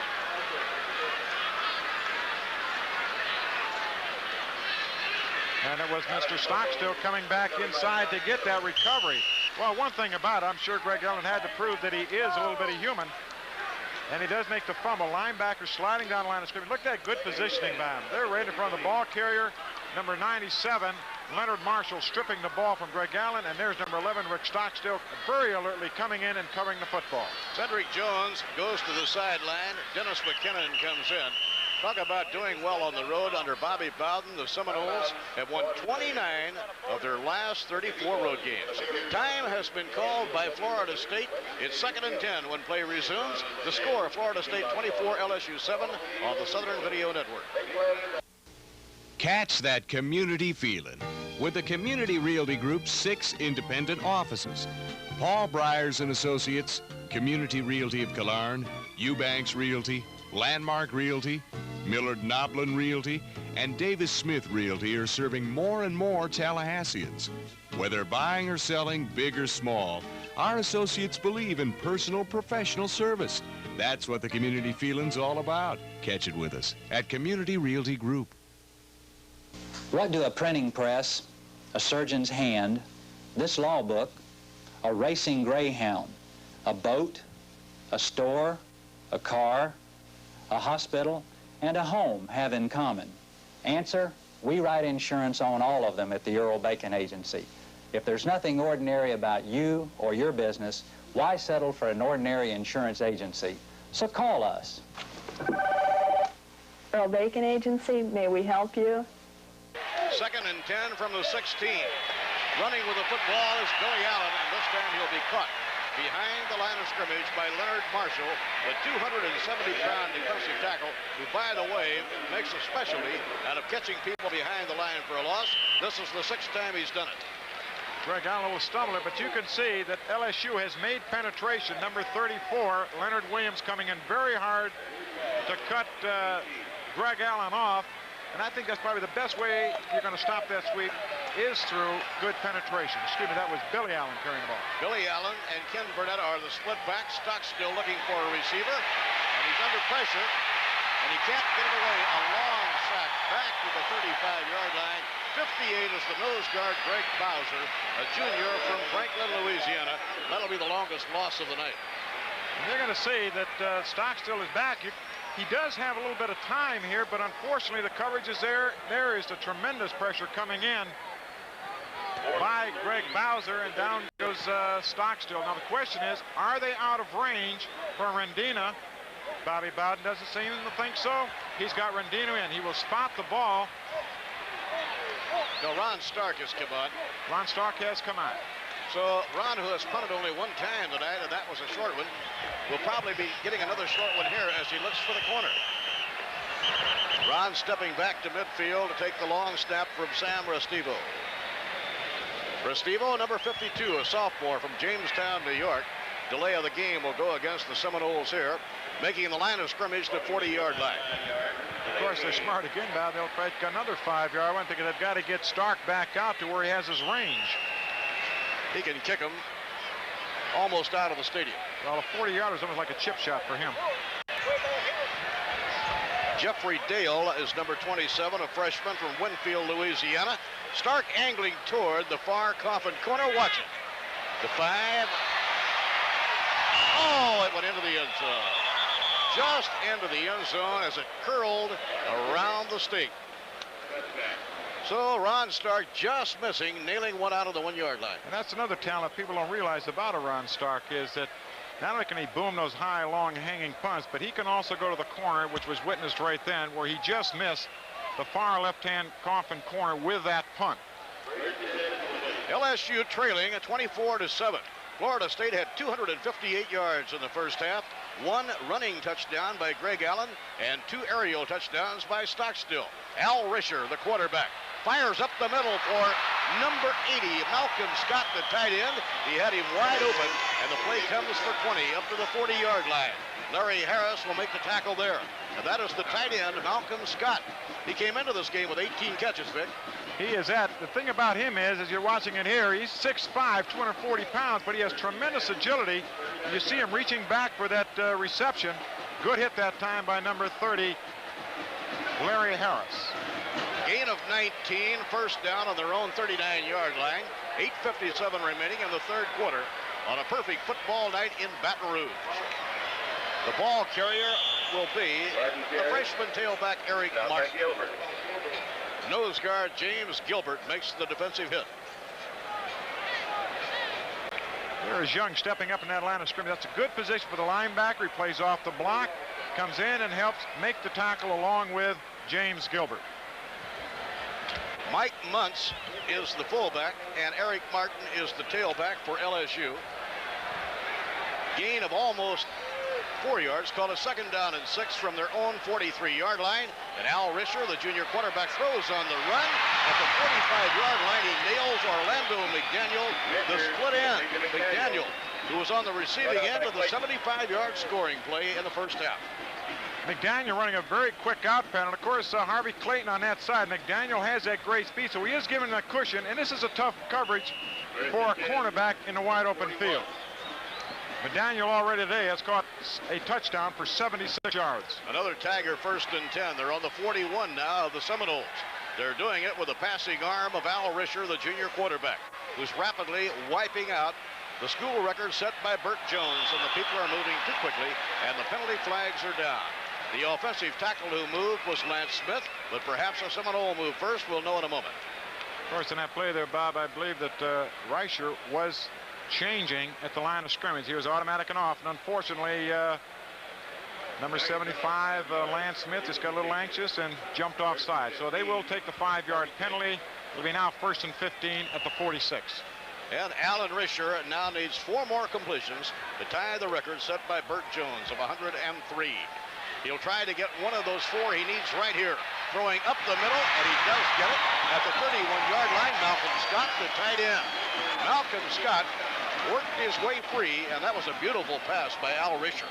Tell you what, that ball got there in a hurry. Malcolm Scott going down and curling back to the inside on a quick turn pattern, but Risher very quickly back into the pocket, took the pressure, but he threw a fastball on that one. Well, very quickly, LSU has come by the air some 50 yards. A 1st down now on the 31. Risher throws on the run, and it is incomplete. By the way, McDaniel, the receiver, had gone out of bounds and come back in. And that is illegal. Once you go off the field, Bob, you are now a dead player. You cannot come back on and make any sort of football play. That is a no-no. 24-7, Florida State. We're in the third quarter in Baton Rouge. And next week, for the first time in 49 days, the Seminoles will be playing at Doak Campbell Stadium in Tallahassee. It's 2nd down and 10 for the Tigers on the 30-yard line of Florida State. Time remaining in the third quarter, 7:37. 2nd and 10, and the Seminoles jump too quickly. We'll see if the flags are down, and the ball carrier is Muntz, the fullback, tackled by Gary Futch, and I do not see a flag, Vic. I do not see a flag, and I don't really see any reason. Florida State was trying to time coming off on that quarterback snap. They almost jumped offside. But, you know, that offensive play was doomed from the beginning. I believe he had a draw call all the way. Unfortunately, Florida State was there, Futch making the big tackle. Now 3rd and 12, LSU on the 33 of Florida State. Jude Hernandez and Eric Martin are the split backs. And Risher throws it. And it's intercepted. Intercepted on the near sideline by Harvey Clayton. Harvey Clayton could take it all the way. Out of bounds on the 31. Harvey brought it all the way back to the 31. Jude Hernandez, the fullback, finally bumped him out of bounds. There is Harvey Clayton, number 24. Well, Bob, he's been staying back all evening on McDaniel, and he timed this perfect. You're going to look at that secondary coverage. You're going to get a beautiful shot of it here. Clayton is going to time it perfectly, steps up inside, and starts it downfield. He's going to pick up a key block right there by Hester, who clears away. And I believe you should maybe get a face mask there, ladies and gentlemen, but we did not get it. And from the end zone, you will see it again. Risher going back one time, went to the well, and Clayton very, very beautifully steps up inside and makes a great interception. And let's see if this is a face mask. You be the judge. At 50 yards. Bob, I do believe that was a face mask. Harvey Clayton shaking up on that play, coming off. But he's a tough one. I'll say he is. And after he picked it up on his own 21-yard line, he brought it back about 49 yards, all the way to the 30-yard line of LSU. And right here, the Seminoles will have a 1st and 10 on the 30-yard line of the Bingo Tiger. And Harvey Clayton goes off the field, but after a beautiful piece of work on defense. It's outstanding. You know, that's one thing those defensive backs love to do. They like to go back there a lot of times, and they'll give you that quick turn pattern a lot of times trying to defend against a deep bomb. But that one time that they catch you in a sideline pattern and they can time it as Clayton did that time, it is beautiful art to watch. And the defense in the game tonight performing so very well for Florida State. Twice they have blocked the punt. Once it worked and once it didn't. And now a key pass interception. Burnett and Allen are the running backs. Here comes the reverse. No, it is, yes, it is Cedric Jones, number 41 on the reverse. 15, 10, 5, 4. Cedric Jones goes in for the touchdown. Cedric Jones, who was lined up to the far side of the field as a wide receiver, took the handoff from Greg Allen, and he runs it in. It's a 30-yard touchdown. And Barry Volta-Petty set a block down there that set him loose into the end zone. Florida State set it up beautifully. They've been running a sweep all night. They had not noticed that Cedric Jones had been at the split end, and you're going to see this handoff right there. And he will go into the end zone. Let's see if we can pick up Volta-Petty's block down that sideline, because it was a beauty. And the kick by Rendina is up, and the kick is good. And so with 6:43 remaining in the third quarter, it's now Florida State 31 and LSU 7 on the Southern Video Network.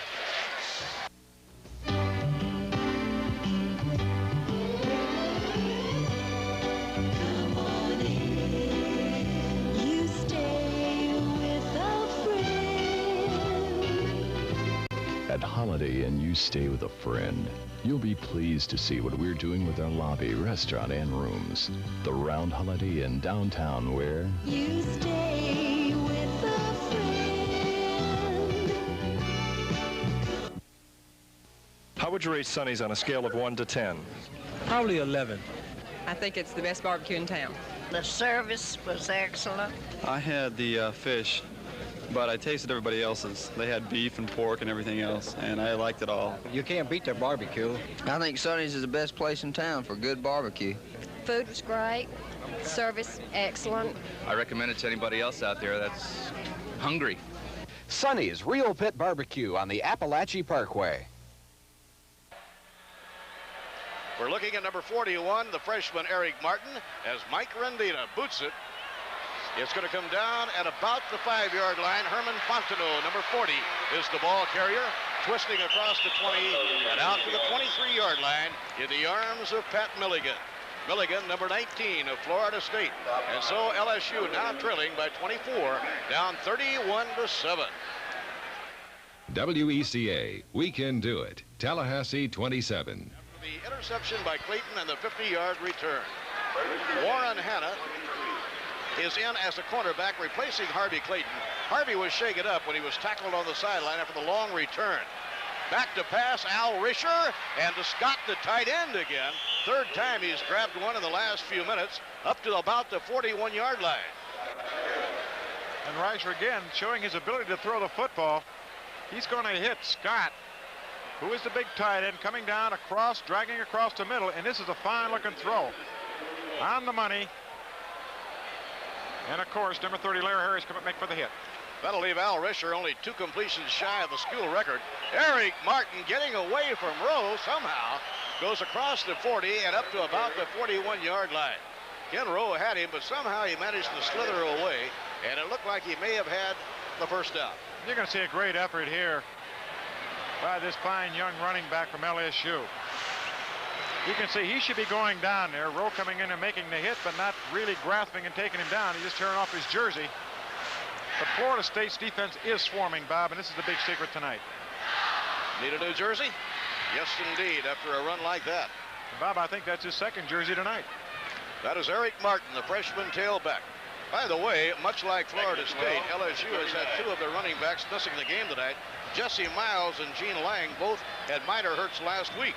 And, of course, for Florida State, Ricky Williams and Mike Whiting have not played. The long bomb being thrown downfield for McDaniel. He makes the catch at the 20-yard line. It is a loose football that had been blown dead.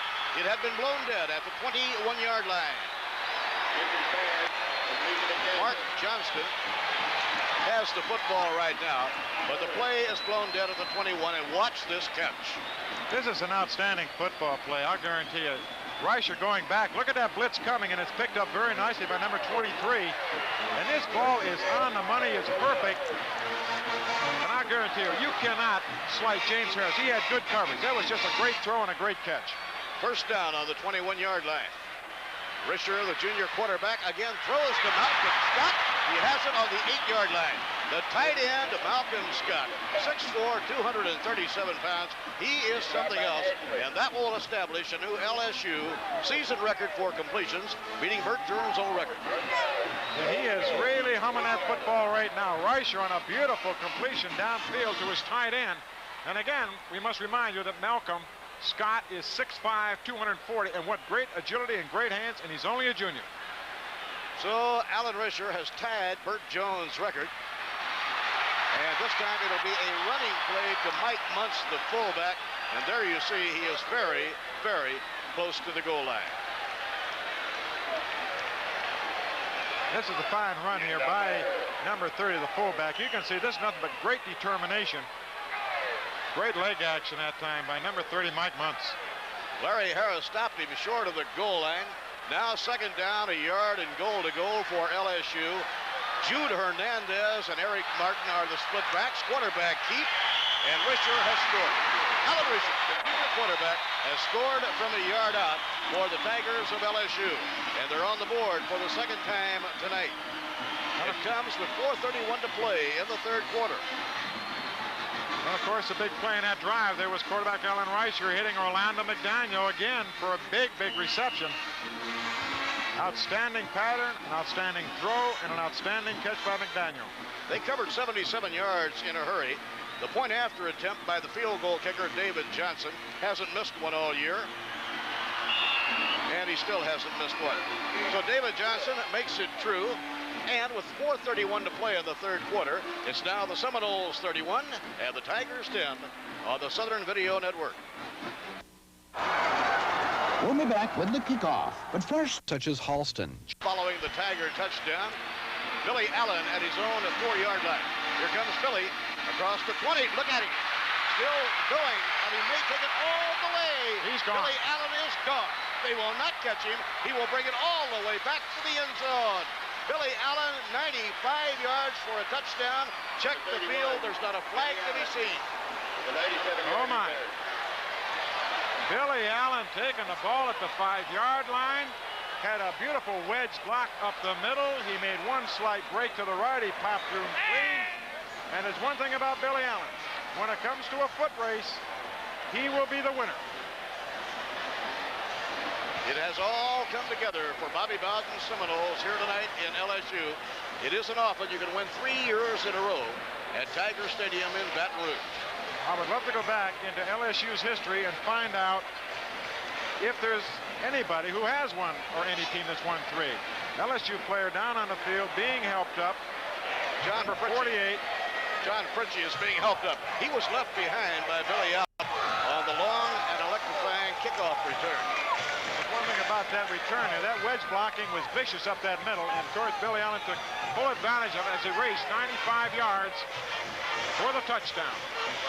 John Fritchie, a sophomore from Baton Rouge, being helped to the sideline. He was left behind on the return by Billy Allen, and now Mike Rendina will be trying for the 38th Seminole point. Kelly Lowry is holding. The kick is on the way, and it is good. And so with Rendina's conversion, it is now Florida State 38, LSU 14, and this is the Southern Video Network. And of course, you're watching the tail end of that 95-yard run on the replay. Very, very happy young man. 95 yards, and let's look at it. This is poetry. Making the right move there, break it back. And like we talked about, Tommy Young threw the block that did set him off. Billy Allen's in the foot race. It's tough to catch him. Press box had noted the return is 89. It looked to me like he started from his 5, did it not?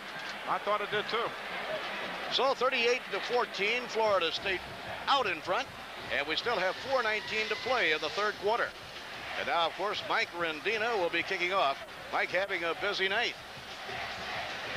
He got the first points on the board with a 21-yard field goal very early in the first quarter of the game. Eric Martin and Herman Fontenot along with Lester Dunn. The trio deep to receive. Here is the kick. It is well hit by the freshman Rendina. Eric Martin, number 41. To the 15. Oh, beautiful tackle, and the ball had been blown dead. It had been blown dead, otherwise the Seminoles would have it. And that was Warren Hanna. What a job number 9, Warren Hanna, does on the special teams. He is a hitter. He is a hitter, and if Warren Hanna does not make that hit, we possibly have another foot race going the other way, because there was an awful lot of daylight after Mr. Hanna, but he made a very sure tackle and a very jarring tackle. For the Seminoles tonight, Rendina has booted a field goal. Stockstill has passed to McKinnon. Greg Allen has run for a 15-yard touchdown. Stockstill has passed to Phil Williams. And now this is LSU trying to get something working. Alfonso Carricker, the sophomore defensive tackle out of Columbus, Ohio, and James Gilbert stopped cold. Lester Dunn, number 23. And Harvey Clayton, who was shaken up after running 50 yards with an interception, is all right now and back playing football. And of course, I noticed they bring number 83, Ron Hester, back in to play linebacker. It is a passing situation, and this is one of Ron's fortes. Interesting to note the scoring by the Seminole freshman in the game tonight. Alan Risher throws. Oh, it is batted away and almost intercepted by number 30, Larry Harris, the converted running back. He almost had a hand on it. He did that. Again, Risher going downfield to Orlando McDaniel. As you call it, Bob, number 30, Larry Harris timed it perfectly and almost had an interception going down the other way.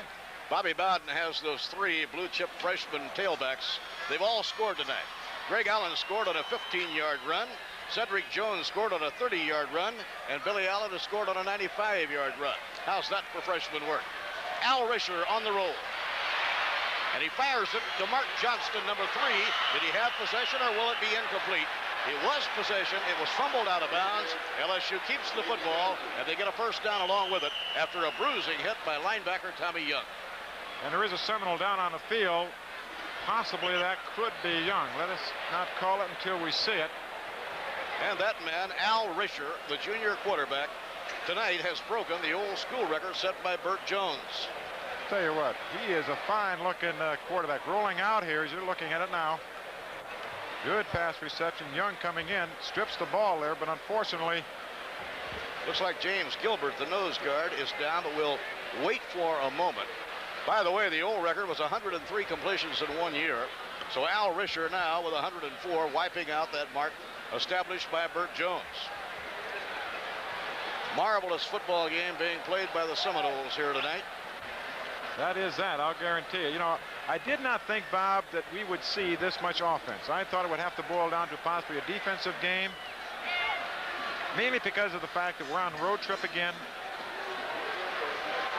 They are tired, but they have come back and put on an offensive display tonight, packing up 38 points with 3:27 to go here in the third quarter.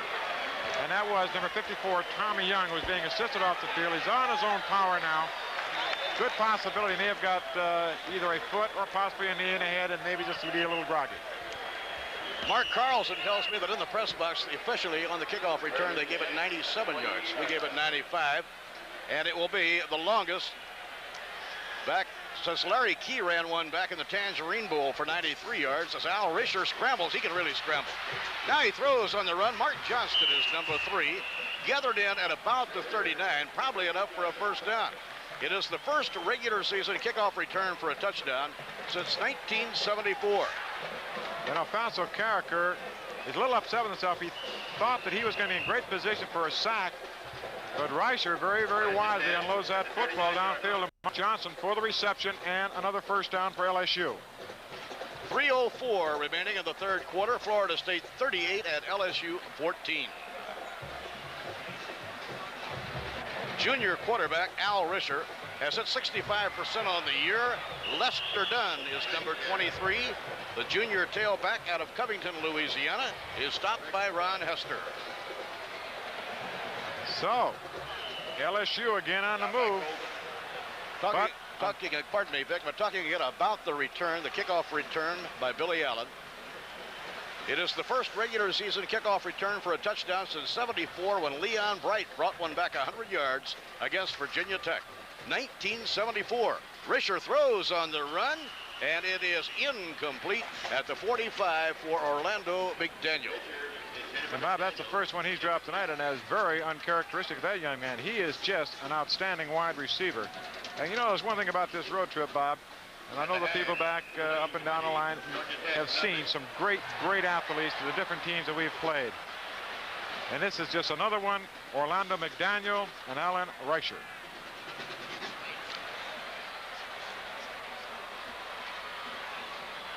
.219 remaining in the third quarter. Al Risher starts the scramble, and he runs it to midfield, and that will probably be a first down. Ron Hester corrals him right at the midfield stripe. And speaking of corrals, Vic Prinzi, when they get home to Tallahassee next Saturday night, we can get that beautiful Appaloosa out of the corral. I would certainly hope so. Risher going back, got a little bit of pressure from James Harris on the blitz. Very wisely got out there and very wisely got the ball down after he knew he had it for the first down. Now Al Risher on a first down play, throwing to the far sideline, incomplete. I believe he just threw that one away. Very wisely he threw it away. Al Risher passing on just about every down now. This junior quarterback is a good one. And if the LSU Tigers can reinforce him a little bit, they should have a good season coming up next year. He'll do that. He's only a junior. And Risher has broken Burt Jones's record tonight. Bobby Bowden has to feel good about the way his football team has played tonight in Baton Rouge. And this time it is handed off to the fullback, Mike Muntz, number 30. Did not fool Gary Futch for one moment. The 240-pound defensive tackle from Ocala had it all the way. So with a third down coming up, 3rd and 10, LSU will most definitely put the ball in the air at this stage of the game, being down 38-14. Mark Johnston is number 3. Number 32, Orlando McDaniel. They are the wide receivers. Jude Hernandez, alternating at fullback, brought the play in from Jerry Stovall. And on 3rd and long, Risher, the hit is on, and he'll be sacked by Hester, number 83. Ron Hester breaking through, and he really nailed it. And Florida State that time brought 8 people. And the reason that Hester is clean there is because they also had the blitz on the outside with number 33, James Harris. There just were not enough offensive people, Bob, to block everybody Florida State sent. And now on 4th and 15, Wagner will do the punting, and he gets it away. He hit a beauty. Waiting for it is Cedric Jones, number 41. Cedric is hit, spins forward to about the 28-yard line, and the Seminoles here in the final minute of the third quarter will take possession on their own 28 with a 1st and 10. 28 seconds left in the third quarter. Florida State out front, very surprising over LSU, 38-14. At the half, it was 24-7, Florida State. It became 31-7, and 31-14, and then 38-14. Darius Davis has come in at fullback now for Florida State. Darius, number 32, is a junior, and he'll get a call instantly, and he'll be nailed at the line of scrimmage. Number 58 getting up is the nose guard for LSU, Greg Bowser.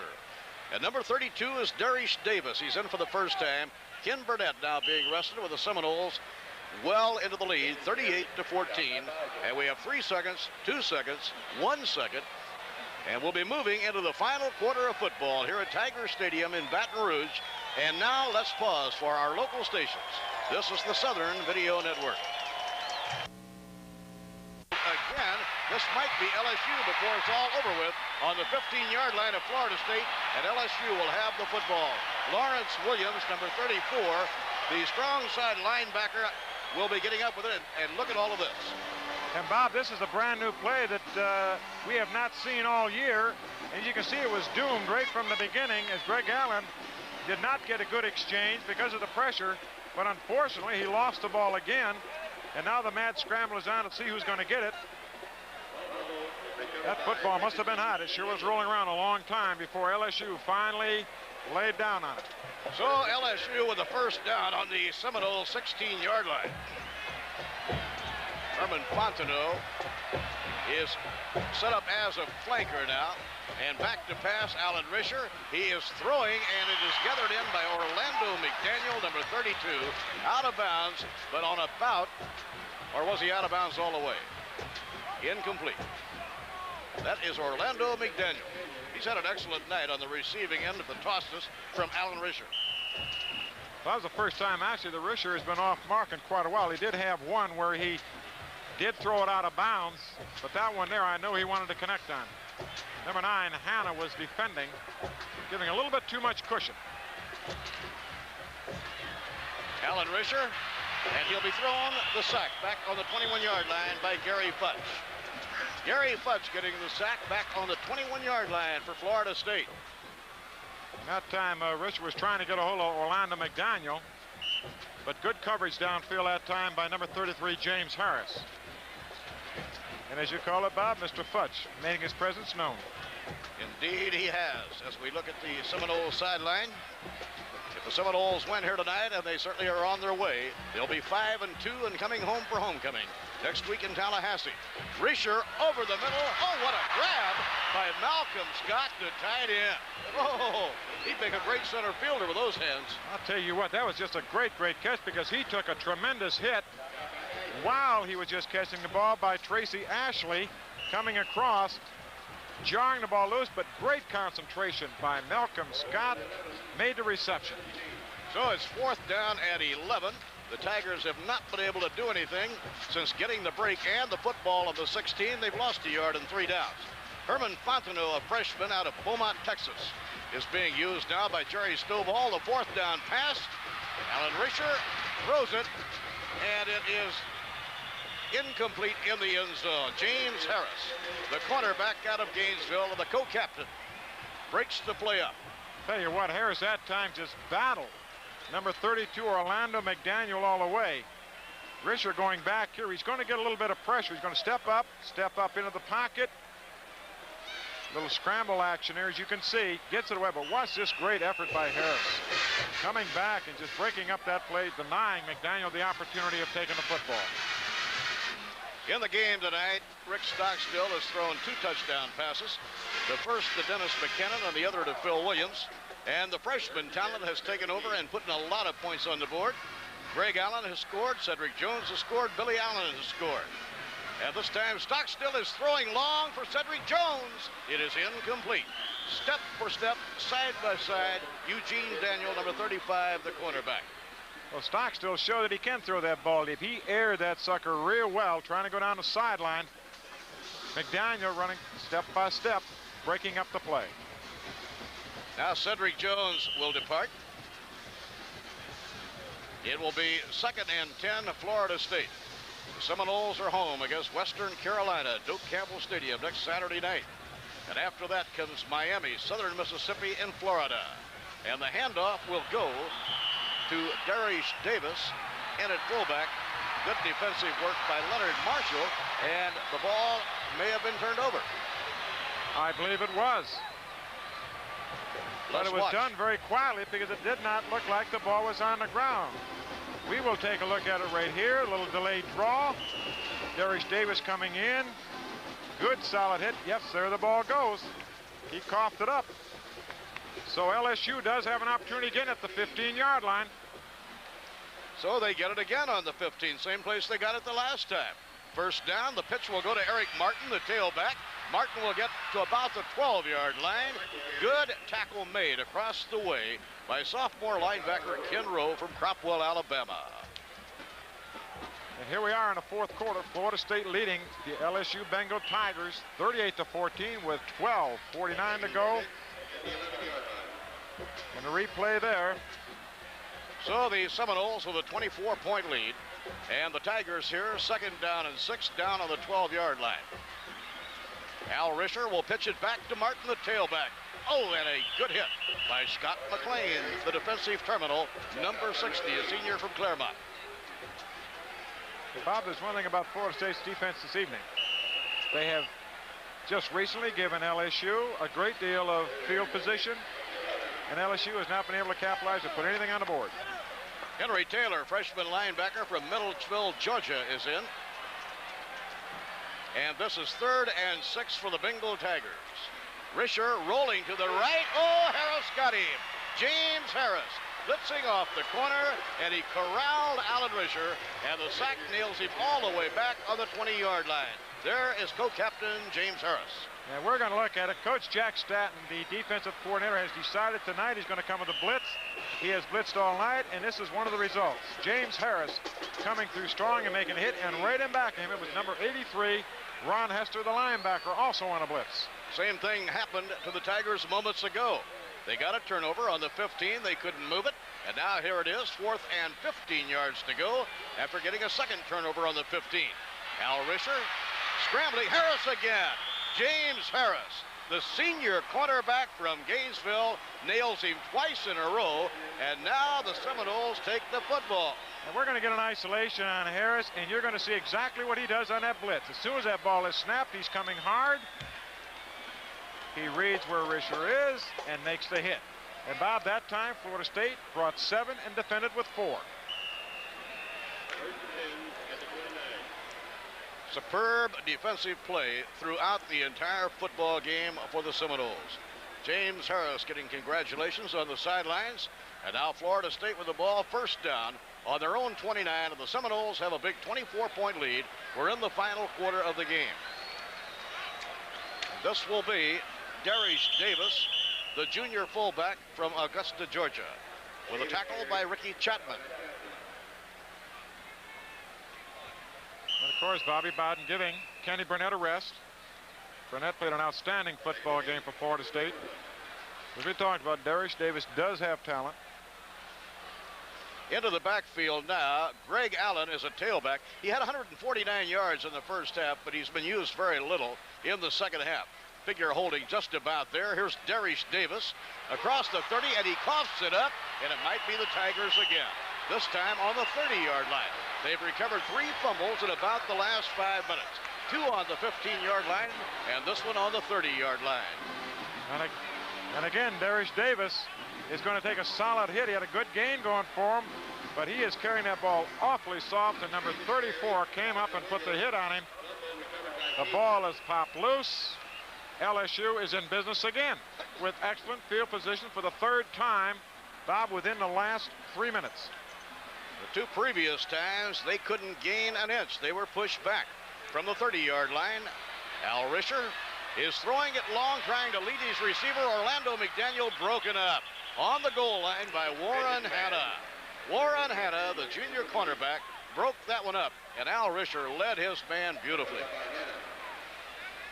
Hanna that time just doing an outstanding job going back there and battling for that football. McDaniel is in a battle either with Hanna back there at times, and sometimes been in battles with James Harris. Defensively, sophomore John McClain from Claremont is in, and so is David Ponder, a sophomore from Cairo, Georgia. And 2nd and 10 here for the Bengal Tigers. Hernandez and Martin. This will be Eric Martin, the tailback, out of bounds at the 22-yard line. Bumped out by Alfonso Character and James Harris. And that will bring up a 3rd down, and Bob, I think about 2 yards. Tommy Young and James Harris check back in. Henry Taylor is in. Kinrow is out. For LSU on 3rd and 2, the fullback is Mike Muntz, a junior, number 30 from Letcher, Louisiana, and the tailback is Eric Martin. This is 3rd and 2, 10:22 left in the game. Eric Martin buried at the 20. That may not be a first down. He may be stopped just a little bit short of it. Ron Hester. One thing about Hester, when he hit him, it stopped cold. There was no forward motion after that. Bob, I do believe they're going to give him a first down. Yes, they are. I think they're stating that he had to go to the line. He did make the line, so it will be a first down. But you're right. Hester did stop him immediately. Taking a look at number 54 there. Young coming up. Excuse us. He made the first hit, and then Hester came back. First down play from the 20-yard line. Malcolm Scott incomplete. Scott was hit so hard that he could not hang on to the football. Oh, what a hit that was by Tommy Young. Warren Hanna also. They're going to see a way to get a receiver to cough up a football right here. Defensive back coming up.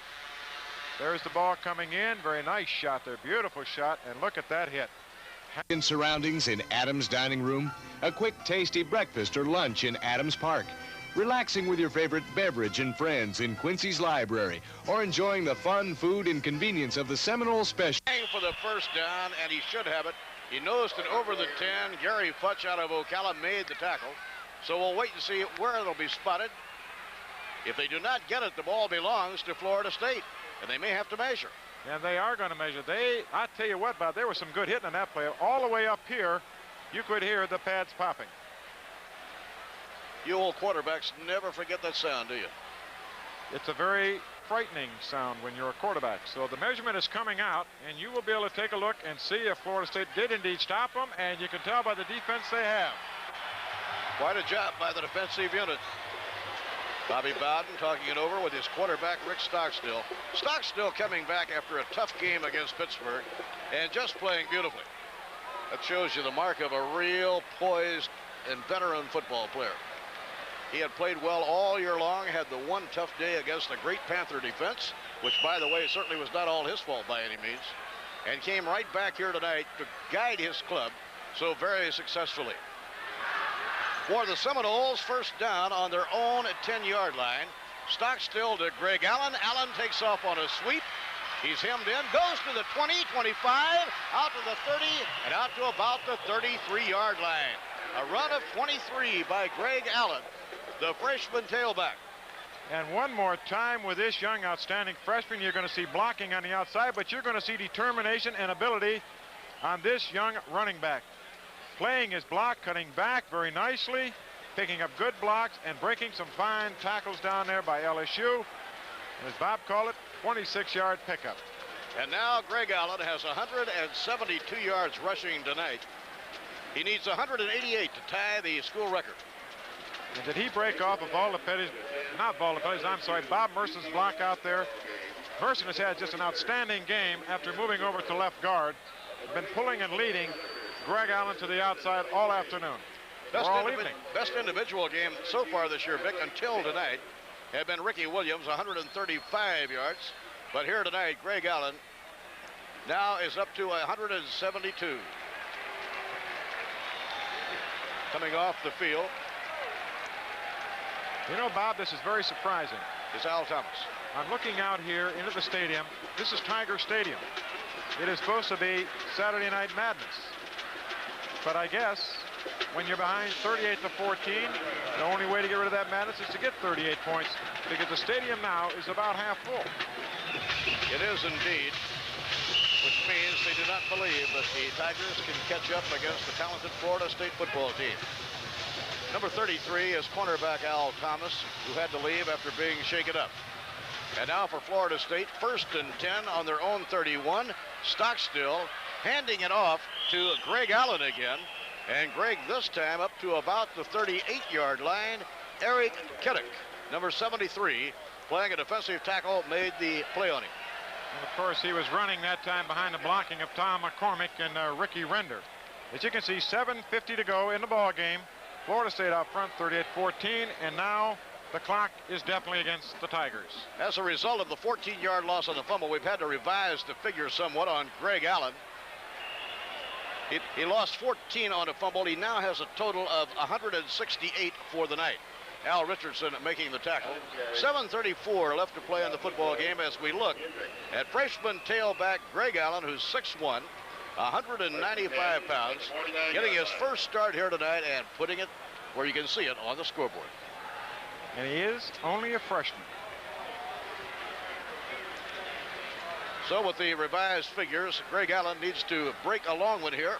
He now has 177, 11 yards behind the school record held by Sam Platt and Darius Davis. On a short gainer to midfield, stopped by Greg Bowser.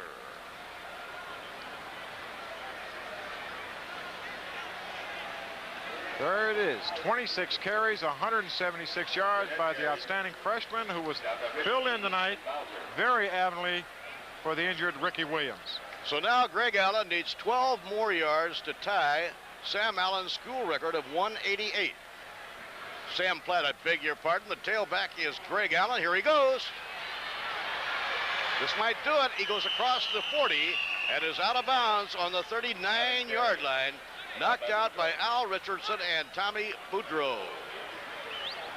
Here he is. This could be the play that puts him over Sam Platt's rushing record. Makes a fine move to the outside. Good move on the linebacker there. It's the defensive end and breaks it in.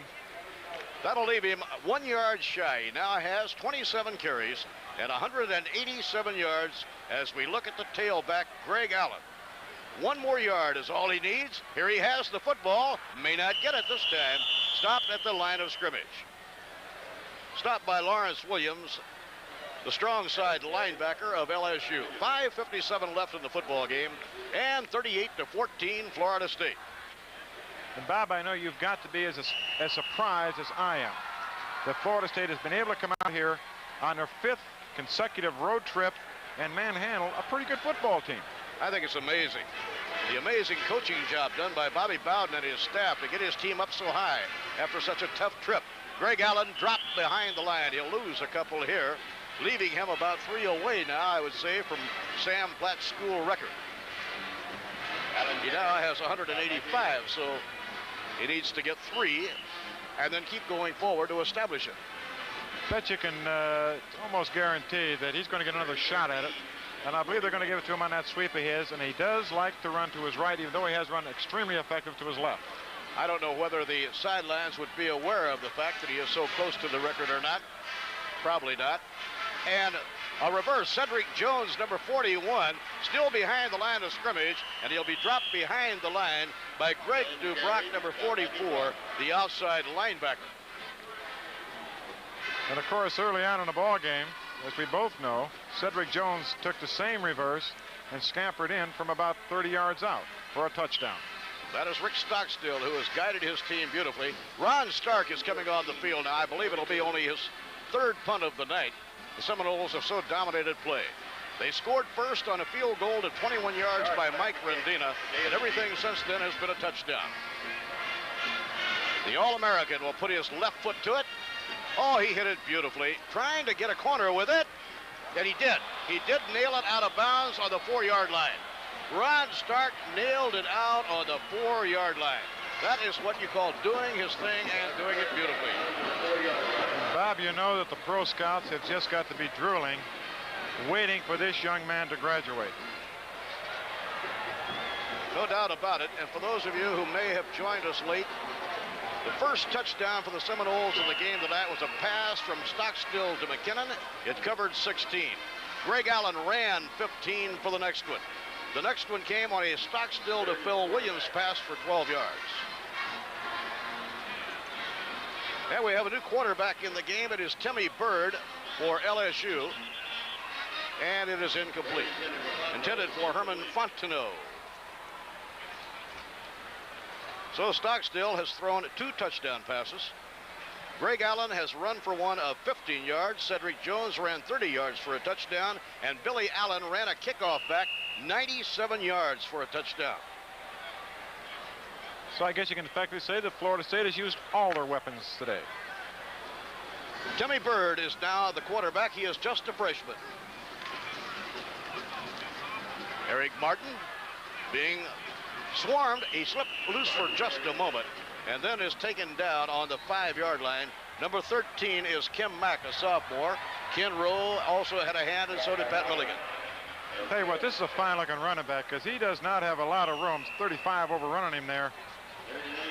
Ken Rowe getting a shot at him, but he is a fine running back with a great deal of effort. Now 3rd and 8 for LSU. Time running down now. 3:35 left in the game. It'll be a happy plane trip home to Tallahassee for Bobby Bowden's Seminoles.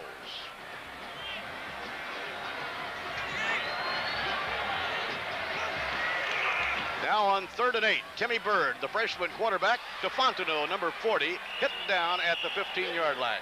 And Vic Prinzi, I'll bet in Tallahassee in a corral There's an Appaloosa named Renegade who right now has a smile on his face. He's happy about all this. He's got to be very funny, but you know, one of the things you've been saying now for the last 2 weeks, Bob, is probably very true. They're going to have to probably teach Renegade how to come out there and do his prancing. Hope he hasn't gained much weight because we've been gone an awful long time. 49 days. The Seminoles have not played at Doak Campbell Stadium in 49 days. LSU with a first down now on their own 16-yard line. Freshman quarterback Timmy Bird flipping the ball. It goes to Jude Hernandez, number 13. He'll bring it out to the 25. Good gain of about 9. It has been a pleasure covering the Saturday Night Madness at Baton Rouge and watching the performance of Bobby Bowden's Florida State Seminoles. Our executive producers are Mike McCown and Luis Preciosi. Our producer is Lee Love, and the associate producer is Dennis Boyle. And also lending a big helping hand in the booth has been Brian Mann, the academic advisor at Florida State. And the pitch to Eric Martin. Martin over the 25. That should be a first down. On about the 26, Mark Rodriguez, a senior from Fort Walton, made the tackle. The officials are indicating it is a first down for LSU. With 2 minutes and 10 seconds to go in this ball game, Florida State, I guess you can safely say, has wrapped away 38-14 in a very, very strong performance, both offensively and defensively. Florida State wasted not a moment getting things going tonight. They scored 17 points in the first quarter and led 17-0 at the end of the first quarter. Timmy Bird, the quarterback, throws on the run to Malcolm Scott, number 80, the tight end. He's been a standout tonight for Jerry Stovall's Tigers. He has been that. They have unleashed Malcolm Scott and also Orlando McDaniel, who probably as good a receiver as you're going to find. You can see the coverage here with Florida State. They're playing straight zone, trying to fill in, but as you're looking right there, Scott finding the open area, and Timmy Bird, the freshman quarterback, making the strike. First and 10 for the Bengal Tigers. 38-14 Florida State. They led 24-7 at the half. Montz, number 30, is the fullback. Eric Martin, the tailback, number 41. He'll be gang tackled at the 45. Sophomore cornerback Kim Mack coming up to join in with Alan Dale Campbell, number 90, and John McLean, number 86. And there's Greg Allen, number 26, on the sideline. 29 carries, 185 yards, 3 shy of the school record held by Sam Platt. And he has been an outstanding running back tonight. He will not get another chance, I don't think. We're down to the final minute of football. Timmy Bird is scrambling. His arm was hit. The ball is caught in the air. It is caught in the air for Florida State by Ernie Sims. So he may get his hands on the ball. You're looking at here, Bird is back there. He can't find anybody open, and the pressure finally comes. And number 80 is going to reach up there and grab his arm and cause a deflection. And there's big Ernie Sims coming in for the reception.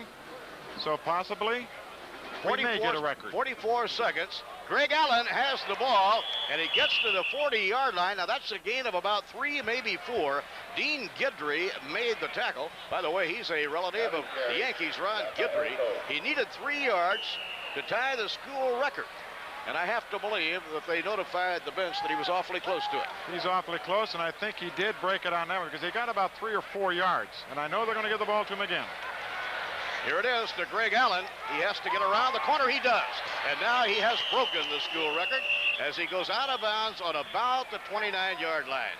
And for this rookie, Greg Allen from Milton, Florida, making his first start, he wipes off the record books the old record held by Sam Platt at 188 yards. And with 11 seconds to go, you're looking at the play where a new school rushing record for a one-ball game, Sam Platt's record of 188 yards, going down the tubes. What a fine, fine run. What a great evening by this great freshman. 11 seconds, all that remains. This time it's Billy Allen, number 31. And Billy taken out of bounds on the 18. And a penalty flag has been thrown. That could be a face mask. Our unofficial stats show 31 carries and 200 yards for Greg Allen.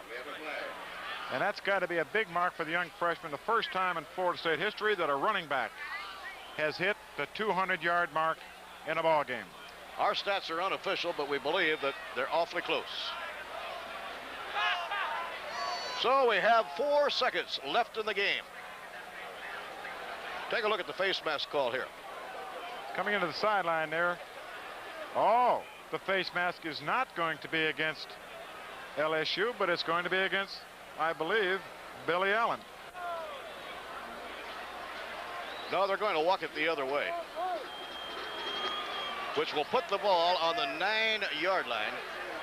Bobby Bowden, a very happy head coach. His team has just won the 3rd game of the 5-game road trip. So the father says to the son, we can feel good about this one. And they certainly can. I would hope so.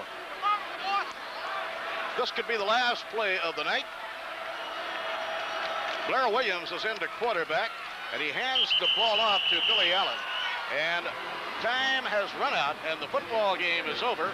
A marvelous performance by Bobby Bowden Seminoles here tonight. They've won their 5th game in 7 starts this year, 3 of the 5 on the big road trip, and the final score is Florida State 38 and Louisiana State 14. So, the Florida State Seminoles finished the 49-day hiatus from Docas Campbell Stadium with a big win over the LSU Bengal Tigers. So briefly, it was a 17-point first quarter that got the Seminoles going.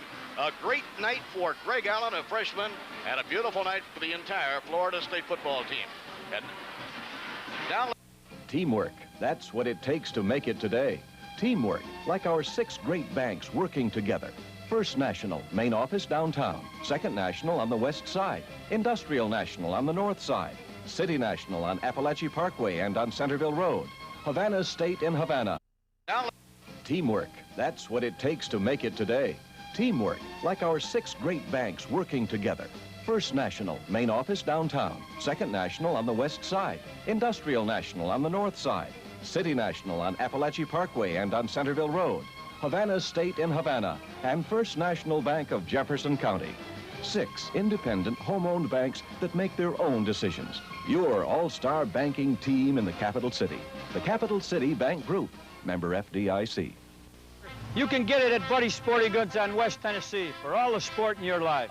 That was Don Falls, head trainer of the Seminole football team, speaking for Buddy's Sporting Goods. Covering sports in the Tallahassee area for radio and TV, I know good equipment when I see it, and I always see it at Buddy's. At Buddy's, you'll find everything from tennis rackets to